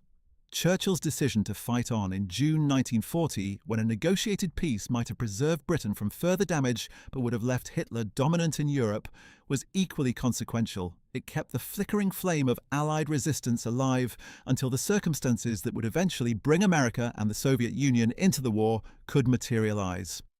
Roosevelt's decision to prioritize European victory over the Pacific campaign, against considerable domestic political pressure from those who wanted to focus on avenging Pearl Harbor, was a strategic judgment of extraordinary foresight that ensured Germany could not be saved by a Japanese-induced diversion of American attention. On the German side, the consequences of individual decision-making were no less profound, but they ran consistently in the wrong direction. Hitler's decision to invade the Soviet Union without first achieving a secure western flank by forcing Britain to terms was the original strategic error from which all others followed. His decision to declare war on the United States compounded it. His increasing personal control of military operations, removing experienced commanders who disagreed with him and replacing their professional judgment with his own intuitions, degraded the quality of German decision-making at precisely the moment when the strategic situation demanded the best possible military leadership. His refusal to authorize strategic retreats that might have preserved German strength for defensive operations led to the destruction of multiple entire armies. His insistence on holding every meter of ground, regardless of military cost, transformed what might have been managed retreats into catastrophic defeats. And his persistent belief that willpower and fanaticism could compensate for material and numerical inferiority was a delusion that cost Germany millions of lives in the final year of the war, when the outcome was already beyond doubt. The human cost of all this decision-making, the 6 years of warfare, the industrial production, the intelligence operations, the strategic bombing, the ground campaigns from the Volga to Normandy, was staggering. Over 70 million people died in World War II. Of these, more than half were civilians, people who had no direct military role, who were killed by bombing, by starvation, by deliberate policy, by the general breakdown of social order that total war produces. The Soviet Union suffered approximately 27 million deaths. China lost an estimated 15 to 20 million. Poland lost over 6 million, nearly 20% of its entire pre-war population. Germany itself lost around 7 million, including military casualties, civilian bombing deaths, and those who died in the final desperate fighting on German soil. The Allied nations, Britain, the United States, France, Australia, Canada, and others, also paid heavy prices, though smaller in proportion to their populations. Over 30,000 German submariners died in the Atlantic campaign alone, joined by countless Allied merchant sailors whose deaths at sea often went unrecorded. But the question of what won, the war cannot be answered without confronting the human dimension on the other side. The men and women who belonged to or were connected to the Nazi regime, whose lives after the war reveal the contradictions and incompleteness of Allied victory. The children of Nazi leaders, the sons and daughters who bore surnames that had become synonymous with evil, found themselves facing a kind of inherited moral burden that they had not chosen and could not escape. Their stories illuminate the complex human aftermath of a regime built on racial ideology and industrial murder. Gudrun Himmler, born on August 8, 1929, was the only child of Heinrich Himmler, the architect of the Holocaust, the commander of the SS, one of the most powerful and most criminal figures in the entire Nazi hierarchy. Despite the overwhelming evidence of her father's responsibility for the deaths of millions, Gudrun remained a staunch supporter of Himmler until her own death in 2018. Heinrich had maintained an unusually close relationship with his daughter, ensuring she was flown from Munich to visit him at his Berlin offices, making daily phone calls and sending weekly letters, and affectionately calling her by her childhood nickname Pupi. Gudrun contested the widely accepted account of her father's death, that he committed suicide by biting a cyanide capsule hidden in his mouth when captured by British soldiers, insisting instead that he was assassinated. Following the war, she and her mother were apprehended by American forces and detained in camps in Italy, France, and Germany, before being summoned to Nuremberg to provide testimony at the trials. They were released in November 1946. Rather than using her freedom to distance herself from her father's legacy, Gudrun spent her subsequent decades working to preserve his memory and support those who had served his organization. She became an integral part of Stille Hilfe, Silent Aid, a secretive organization providing support to arrested, condemned, or fugitive former SS members. Her involvement in this organization, sustained over decades, was a testament to the tenacity with which some Nazi-era figures refused to accept the moral verdict that history had rendered on the regime they had served.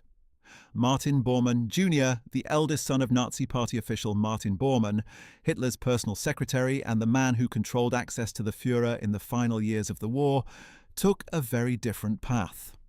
Born on April 14, 1930, he was only a child during the height of his father's power. Growing up under the shadow of his father's prominent position in Hitler's inner circle, Bormann Jr.'s childhood was far from ordinary, but he was largely sheltered from the gruesome reality of the Nazi regime. After the war, he was confronted with the horrific actions attributed to his father, a realization that led him on a journey of remorse and redemption that stands in striking contrast to the trajectory of Gudrun Himmler. Distancing himself from his father's ideology, Bormann Jr. converted to Catholicism and devoted his life to the church, even working in mission fields in Congo and Cameroon. His story, a life turned entirely against a father's legacy, represents one model of how the children of perpetrators could respond to an inheritance they had not chosen. Niklas Frank, the son of Hans Frank, Hitler's personal lawyer and later the Governor-General of occupied Poland, a man known as the Butcher of Poland for his role in the systematic murder of the Jewish population under his administration, took perhaps the most publicly engaged approach of any perpetrator's child. Born in 1939, Frank was too young to comprehend the atrocities committed during the Holocaust, but his adulthood was consumed by a quest to understand and publicly denounce his father's actions. He wrote extensively about his father's crimes, speaking at Holocaust commemorations and educational events, making it his life's work to ensure that the testimony of perpetrators' children added a distinctive and unflinching voice to Holocaust remembrance. His books and public statements represent a model of how confronting rather than denying an inheritance of evil can itself become a form of moral testimony.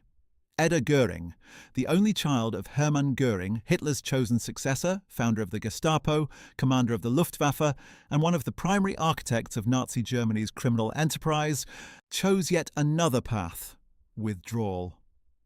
Born just before the eruption of World War II, Edda's early years were spent in the luxury and privilege that came with her father's position at the summit of Nazi power.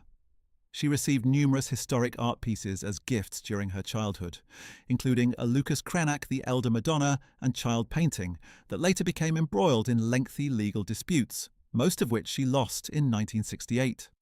As the war neared its end, she and her mother relocated to Obersalzberg, near Berchtesgaden.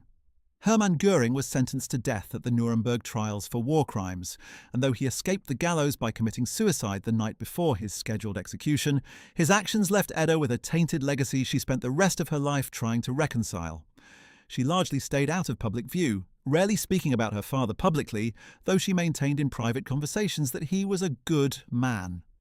During a 1986 television interview in Sweden, she broke her silence to express deep affection for both her parents. She passed away in 2018, her life permanently marked by the actions of the man whose crimes had put so many others in the unmarked graves of Europe. These children of perpetrators, the Himmlers, Bormanns, Franks and Goerings of the post-war world, represent something important about the nature of Allied victory and its limits. That victory destroyed the Nazi state, defeated the German military and brought the most senior perpetrators to trial. But it could not undo the specific choices made by specific human beings within that system, nor could it sever the human connections, the loyalty, the love, the denial that bound those people's families to them.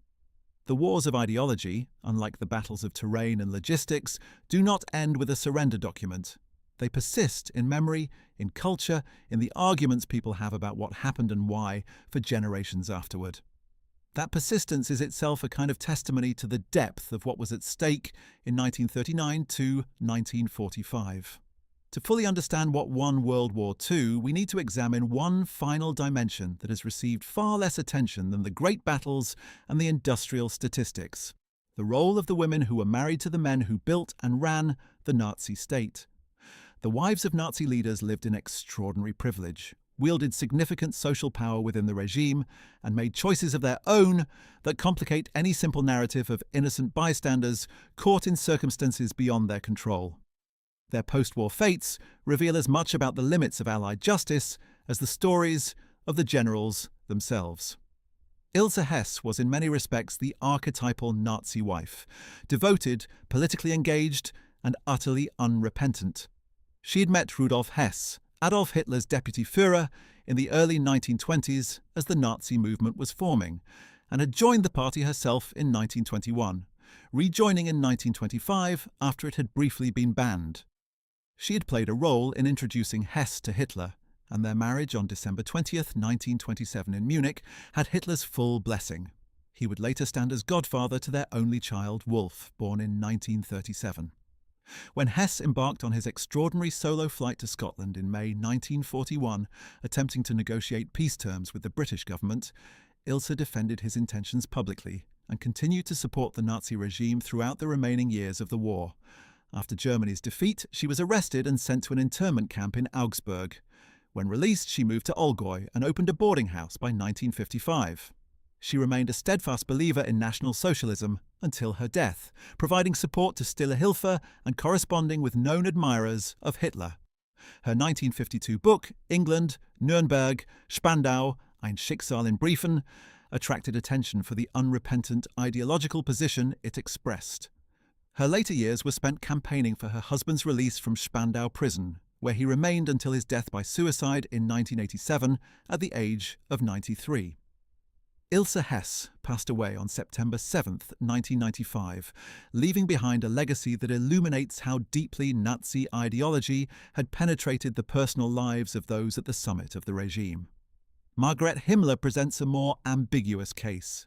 Trained originally as a nurse and later a hospital administrator, she had brought professional competence and organizational ability to her role as the wife of the most powerful police official in Nazi Germany. She had married Heinrich Himmler in July 1928, despite their age difference and the objections of his Catholic family to her Protestant faith. The couple welcomed their daughter Gudrun on August 8, 1929. Margaret was far from a passive spectator in her husband's activities.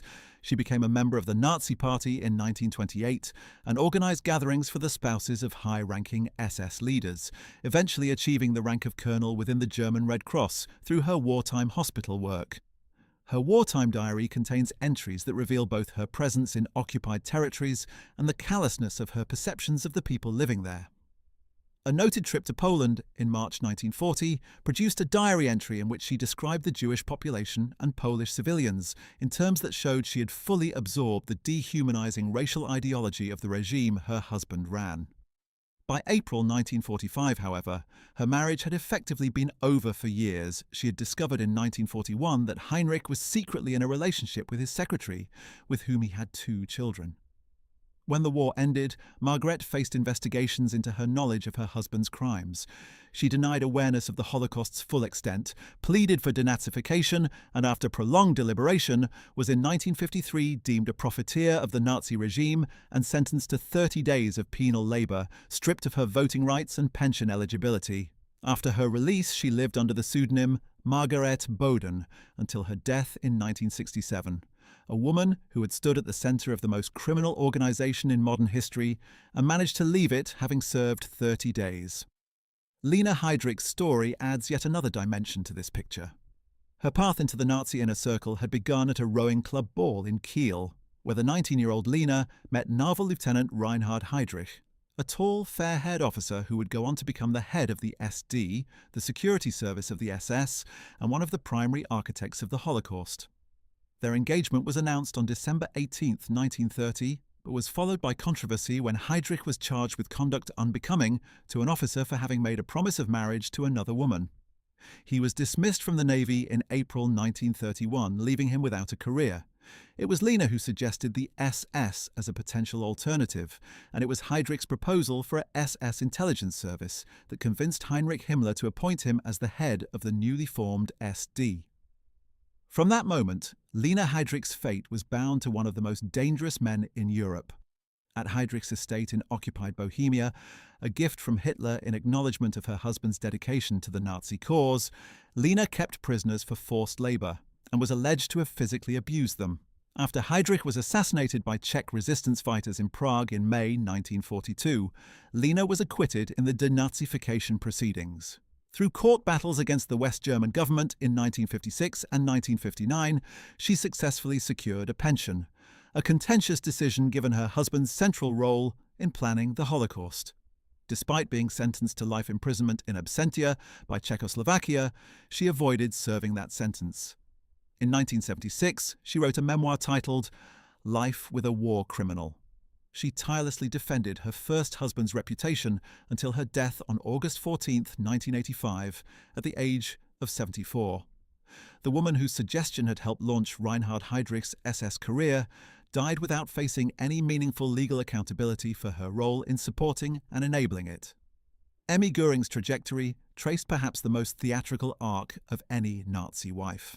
She had been an actress when she married Hermann Goering on April 10, 1935. And the theatrical quality of her character never quite left her. She self-proclaimed herself the First Lady of the Third Reich, serving as Hitler's hostess at numerous state functions before the war and accumulating vast wealth alongside her husband.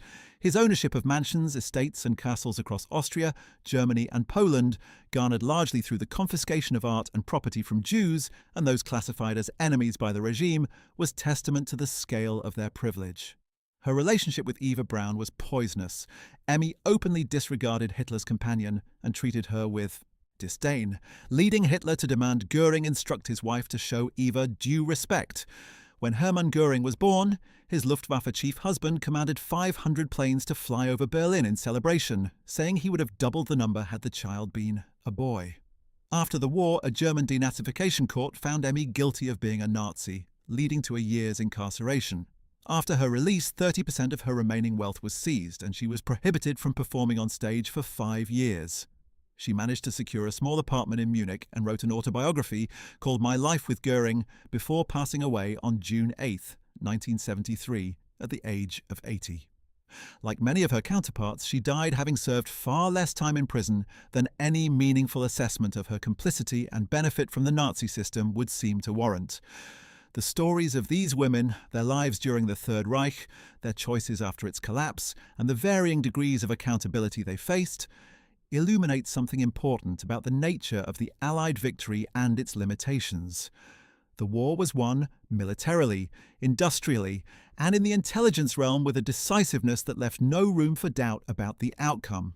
But the moral and legal reckoning that followed was far messier, far more incomplete, and far more dependent on accident, politics, and the limitations of human justice than the military victory itself. This gap between military triumph and moral resolution is itself part of what defines the war's legacy. What does it all add up to? If we stand back and look at the entire arc of the war, from the German tanks rolling into Poland in September 1939 to the final Japanese surrender in August 1945, what was it that actually decided the outcome? The honest answer, the answer that the evidence supports, is that no single factor won the war. Allied victory was the product of a convergence of forces, each necessary and none sufficient on its own. Remove any one of them and the outcome might have been different. Without American industrial production, Britain and the Soviet Union would have faced Germany's war machine with inadequate resources, unable to replace their losses fast enough to maintain strategic parity. The Lend-Lease program that supplied British, Soviet, and other Allied forces with American-built aircraft, tanks, trucks, food, and fuel was not an addendum to Allied strategy. It was one of its fundamental pillars. The 14,000 aircraft and nearly 7,000 tanks sent to the Soviet Union alone represent a strategic investment that helped keep the Red Army in the field during the most critical periods of the war on the Eastern Front. Without Soviet resilience and the extraordinary sacrifice of the Soviet people, the war in Europe could not have been won on any timetable compatible with Western objectives. The Eastern Front consumed the vast majority of Germany's military power from June 1941 onward. Approximately 80% of all German military casualties during the entire war were suffered on the Eastern Front. The American and British campaigns in North Africa, Italy, and Western Europe, important as they were fighting a German military that was already bleeding to death in the vast spaces of the Soviet Union. Had the Soviet Union collapsed, as German planners expected it to do in the autumn of 1941, the entire strategic calculus of the war would have changed in ways impossible to predict, but certainly disastrous for Allied prospects. Without Allied intelligence superiority, the breaking of Enigma, the ultra-intelligence it produced, and the deception operations built around it, Allied casualties would have been dramatically higher and victory would have come later, if at all. The ability to read German communications gave Allied planners advance warning of operations that would otherwise have achieved complete surprise. The deception surrounding D-Day almost certainly saved tens of thousands of Allied lives by convincing Hitler to hold his panzer reserves for an invasion at Calais that never came. The routing of Atlantic convoys away from U-boat wolf packs, guided by ultra-intelligence, preserved the supply lines that kept Britain in the war during the critical years before American forces arrived in strength. Without the failure of Hitler's military leadership, his dismissal of experienced commanders, his interference in operational decisions, his insistence on holding every position regardless of strategic cost, his refusal to authorize timely retreats, German forces might have extracted themselves from multiple encirclements that proved catastrophic. The German professional military was not inherently inferior to the Allied armies it faced. As men like Manstein, Kesselring, and even Rommel demonstrated, German commanders were capable of remarkable operational achievements even in adversity. What they could not do was compensate indefinitely for a political leader who substituted his own convictions for their professional judgment and who treated military command as a demonstration of willpower rather than a problem of logistics, supply, and operational reality. Without British survival in 1940 and 1941, the successful defence against the Luftwaffe in the Battle of Britain, Churchill's refusal to seek a negotiated peace, the maintenance of British sea power in the Atlantic and Mediterranean, there would have been no European base from which the eventual Allied counter-offensive could be launched. Britain's survival gave the Soviet Union time to mobilize its industrial resources east of the Urals. It gave the United States a partnership and a platform when it entered the war. It maintained a global network of supply lines and colonial resources that sustained Allied operations across multiple theatres. Churchill's decision to fight on, made in the full knowledge that the military odds against Britain were formidable, was a choice that changed the course of history. One of those instances where an individual's willpower genuinely altered what the structural forces of economics and geography would otherwise have dictated.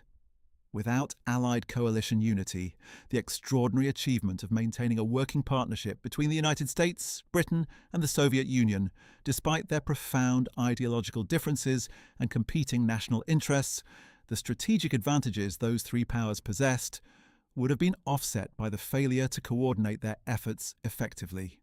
The Axis powers never achieved anything comparable. Germany and Japan fought parallel wars with minimal strategic coordination. Italy was a liability rather than an asset. The smaller Axis-aligned states contributed forces that were frequently used as cannon fodder for operations in the Soviet Union, where Romanian, Italian and Hungarian armies were destroyed in offensives that German commanders had warned against undertaking. The contrast in coalition quality was striking. Allied conferences at Casablanca, Tehran, and Yalta produced genuine strategic agreements that coordinated campaigns across multiple theatres.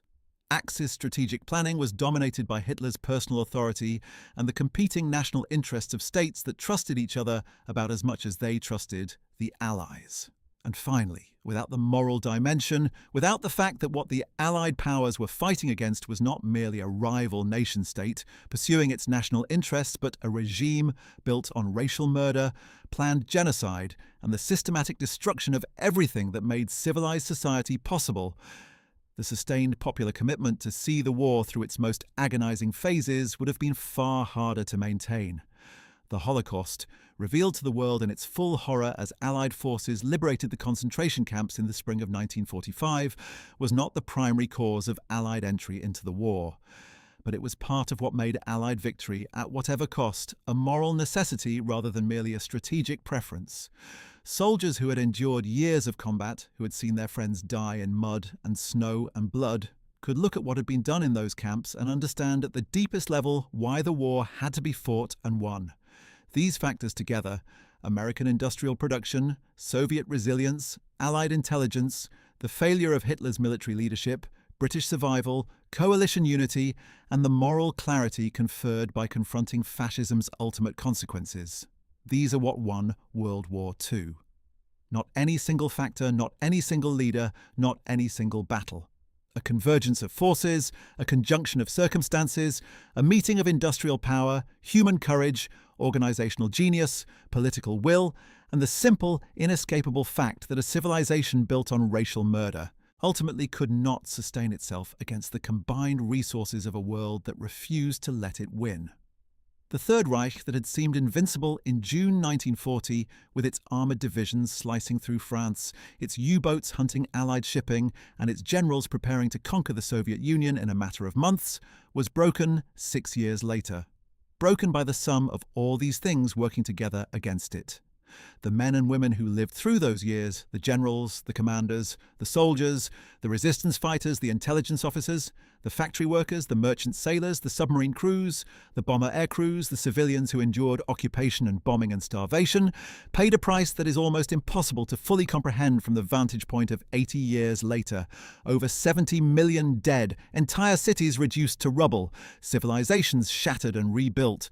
The specific human beings who appear in this story, von Brauchitsch, who died before facing trial, Keitel, who accepted responsibility and was hanged, Manstein, who served a truncated prison sentence and advised the West German military, Dönitz, who served 10 years and died peacefully in 1980, Kesselring, who was pardoned in 1952 and lived until 1960. The women who rebuilt their lives in post-war Germany with varying degrees of accountability. The children who grew up bearing surnames that history had marked forever. All of them are part of a story whose full dimensions can never be reduced to a single cause, a single moment, or a single answer. But if we had to identify the deepest reason why the Allies won and Nazi Germany lost, it might be this.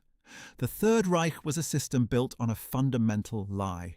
The lie that some human beings were inherently superior to others by virtue of their racial heritage, and that this supposed superiority justified the subjugation or destruction of everyone else.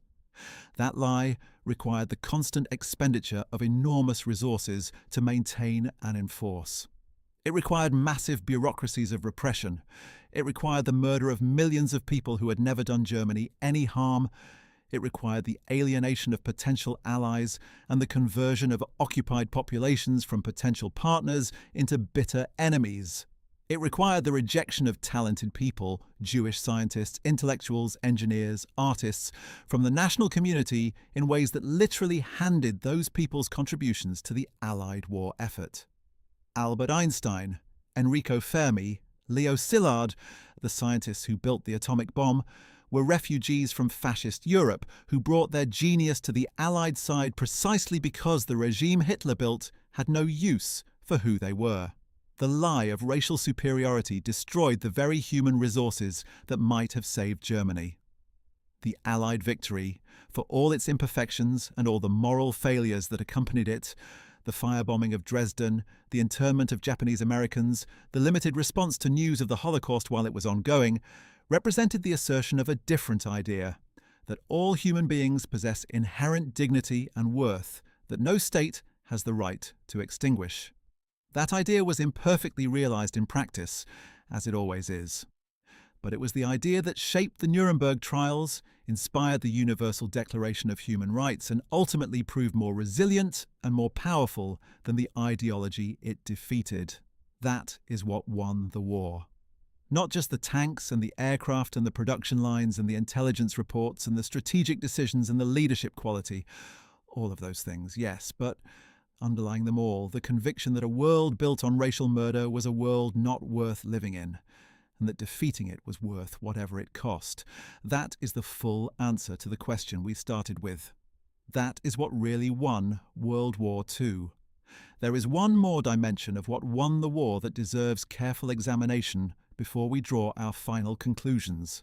The question of technology, and specifically the question of whether superior German technology might have turned the tide of the war had it been deployed differently or earlier.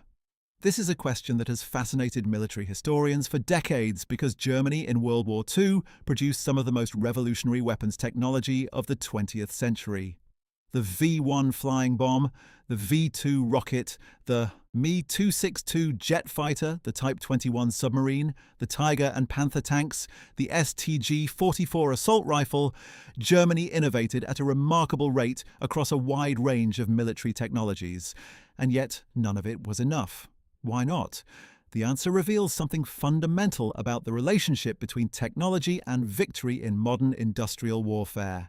Technology does not win wars by itself. It wins wars only when it is produced in sufficient quantities, deployed at the right strategic moments, and integrated into an operational doctrine that maximizes its advantages.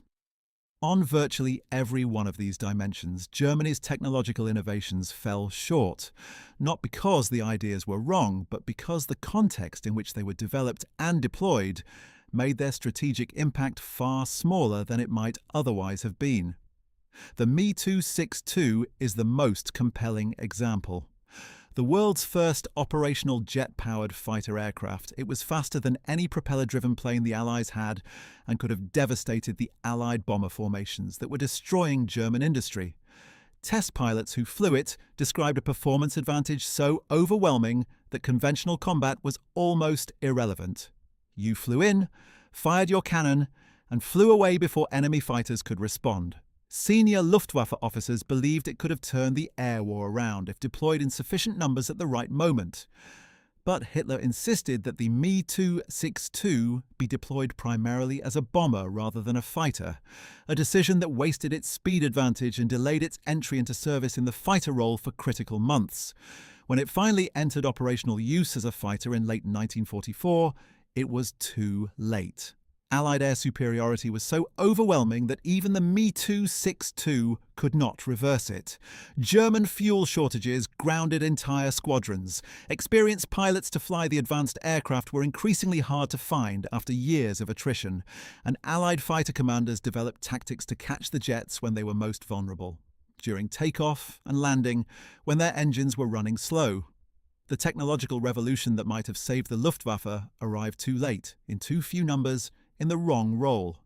The V-2 rocket presents an even more striking example of technology deployed for the wrong strategic purpose. The V-2 was genuinely revolutionary, the world's first ballistic missile, capable of striking London from launch sites in the Netherlands, travelling faster than the speed of sound, and thus giving no warning of its approach.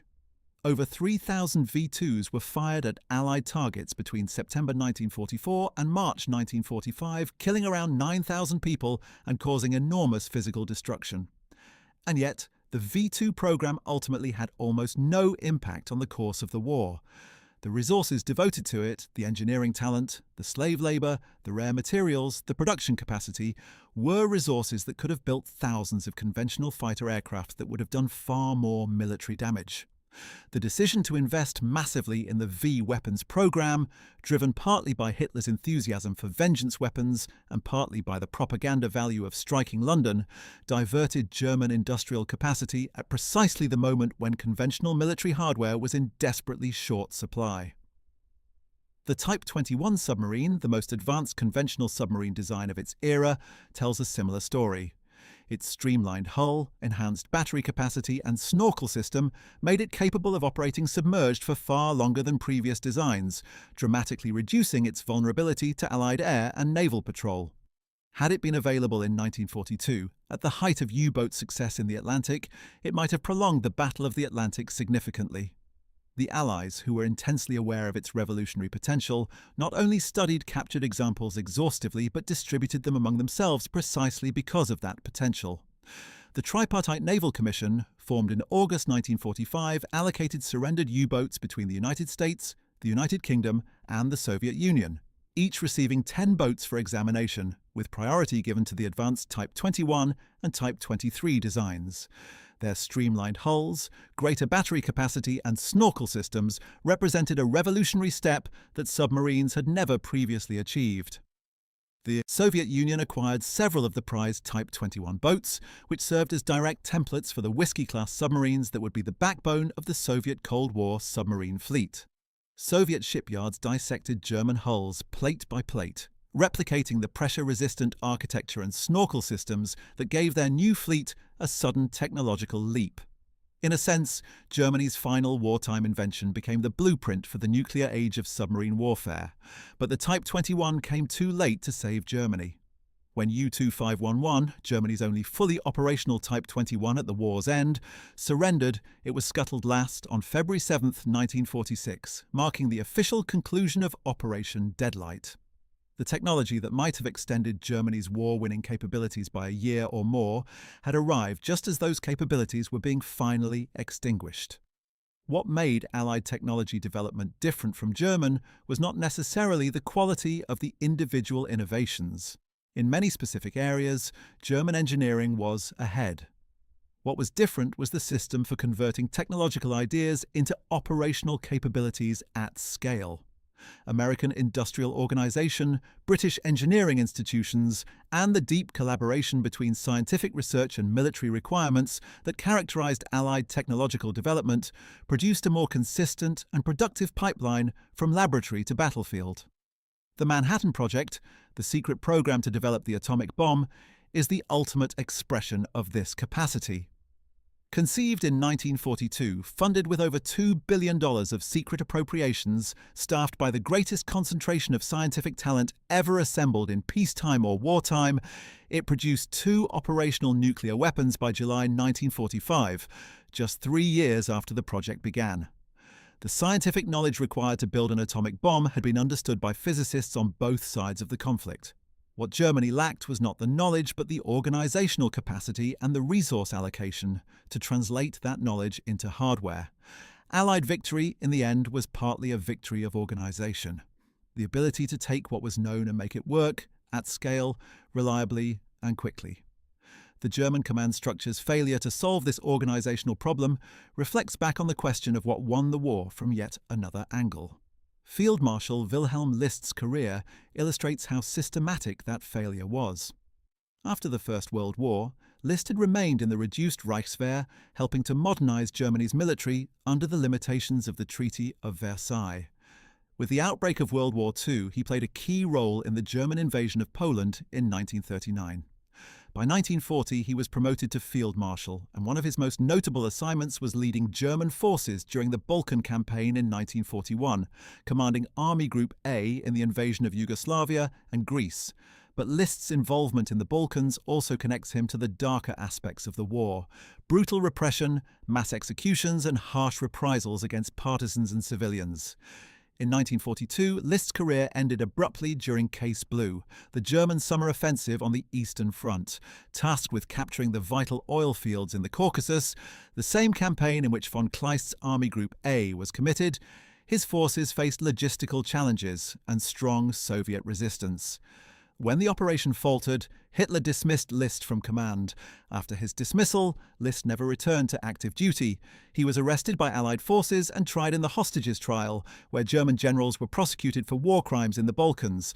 List was sentenced to life imprisonment in 1948 but was released in 1953 due to ill health, and then continued to live for 90 more years, passing away on August 17, 1971, at the age of 91.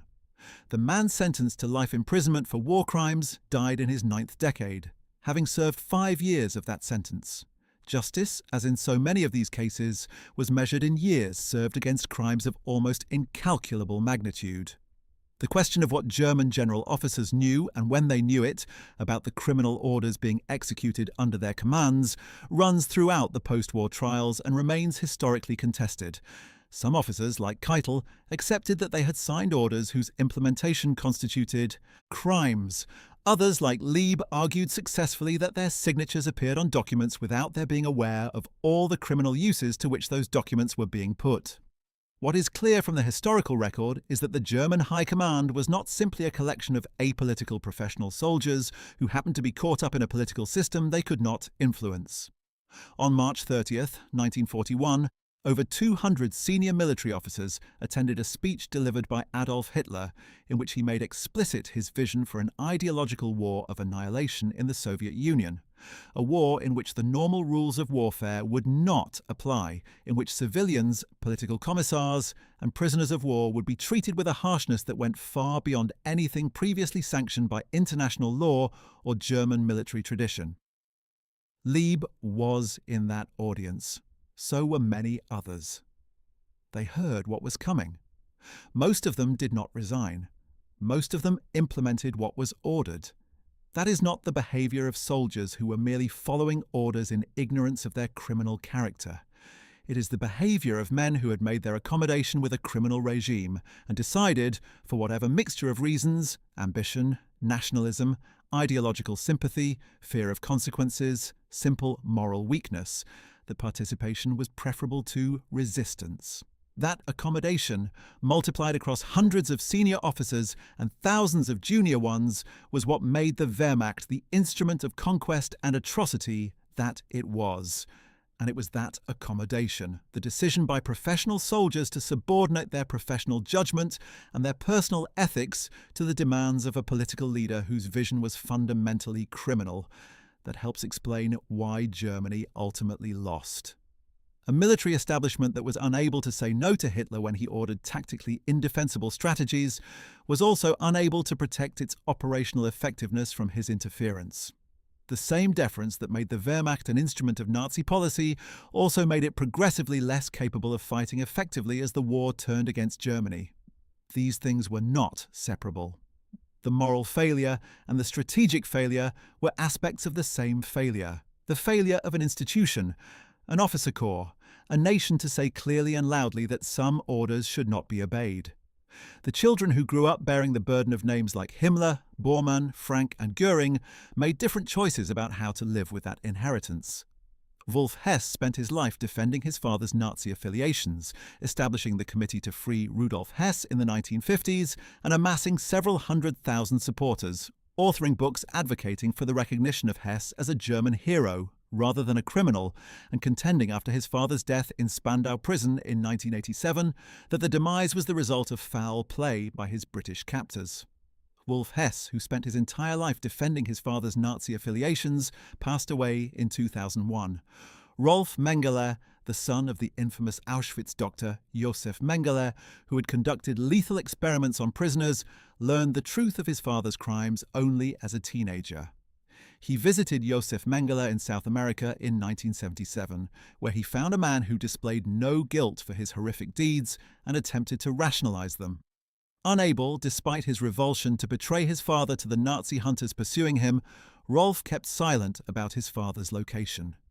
Josef Mengele died in Brazil in 1979, evading justice entirely. Rolf later changed his identity and was believed to be living quietly in Germany as a retired attorney.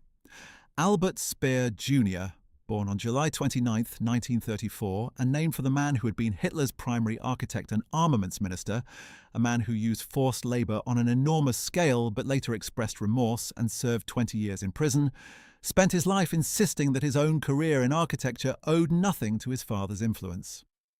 "I have tried my whole life to separate myself from my father, to distance myself," he said in a 2010 interview. He passed away at his Frankfurt residence at 83 years old, having spent his life building things while his father's legacy cast its long shadow over everything he created. These personal trajectories through history do not resolve the large question of what won the war, but they illuminate its human texture in ways that statistics and strategic analyses cannot. The war was won and lost by individuals making choices, millions of individual choices accumulated over 6 years, across every theatre of the conflict. The choice of a Soviet soldier to keep fighting in a doomed position. The choice of an American factory worker to extend her shift by 2 hours to complete another Liberty ship hull section. The choice of a Bletchley Park cryptanalyst to keep working through the night on a particularly difficult cipher problem. The choice of a German general to implement an order he knew was criminal rather than risk his career by refusing. The choice of a woman in occupied France to hide a Jewish family in her basement. The choice of a U-boat commander to surface at night and attack a merchant convoy in the full knowledge that his own chances of surviving the war were statistically terrible. The accumulated weight of all those individual choices made by real human beings under extraordinary pressure is what the war actually was. The industrial statistics, the strategic analyses, the intelligence assessments, the operational orders, all of those are the skeleton of the story. The choices are its flesh. And the final verdict, surveying all of those choices and all those consequences, is this: the Allied nations won World War II, not because their people were inherently braver, smarter, or more virtuous than the people of the Axis nations. They won because the combination of circumstances in which they were fighting, their industrial resources, their strategic depth, their intelligence capabilities, the quality of their coalition, and the fundamental incoherence of the system they were fighting against, gave them advantages that, over time, proved decisive. They won because the system they were fighting against destroyed itself from within, even as it was being destroyed from without, through the criminal ideology that alienated potential supporters, through the political interference that degraded military capability, through the racial violence that consumed resources needed elsewhere, and through the fundamental unsustainability of a state built on terror and murder. And they won because enough individual human beings on the Allied side made enough correct choices at enough critical moments to ensure that the convergence of all those forces could actually deliver the decisive result. That is the full story of what won World War II. That is the answer to the question we asked at the beginning. And it is an answer worth sitting with because the war's lessons about the relationship between industrial power and military capability, about the costs of ideological delusion in strategic decision-making, about the moral dimension of armed conflict, and about the way individual choices accumulate into historical outcomes, remain as relevant today as they were in 1945. History is not simply the story of what happened, it is the foundation of understanding what might happen, and why and what we should do about it. That is why we keep telling these stories. That is why they still matter. Well, that is it. Thanks for watching. We hope you found this video informative. The story of World War II, from the first German tanks crossing into Poland in 1939 to the final surrender in 1945, is ultimately a story about what human civilization is capable of, both at its worst and at its best. If you enjoyed learning about today's topic, make sure to check out our other videos on the fates of Germany's generals, the story of the U-boats, the Waffen-SS after 1945, and what became of the families of the Nazi leadership after the war. There are so many dimensions to this history that no single video can capture them all, and every thread you pull reveals 10 more beneath it. Don't forget to like this video, subscribe to our channel, and hit the notification bell to stay updated on more World War II content. The history of these 6 years changed the world forever, and understanding it properly is one of the most important things we can do. See you in the next one.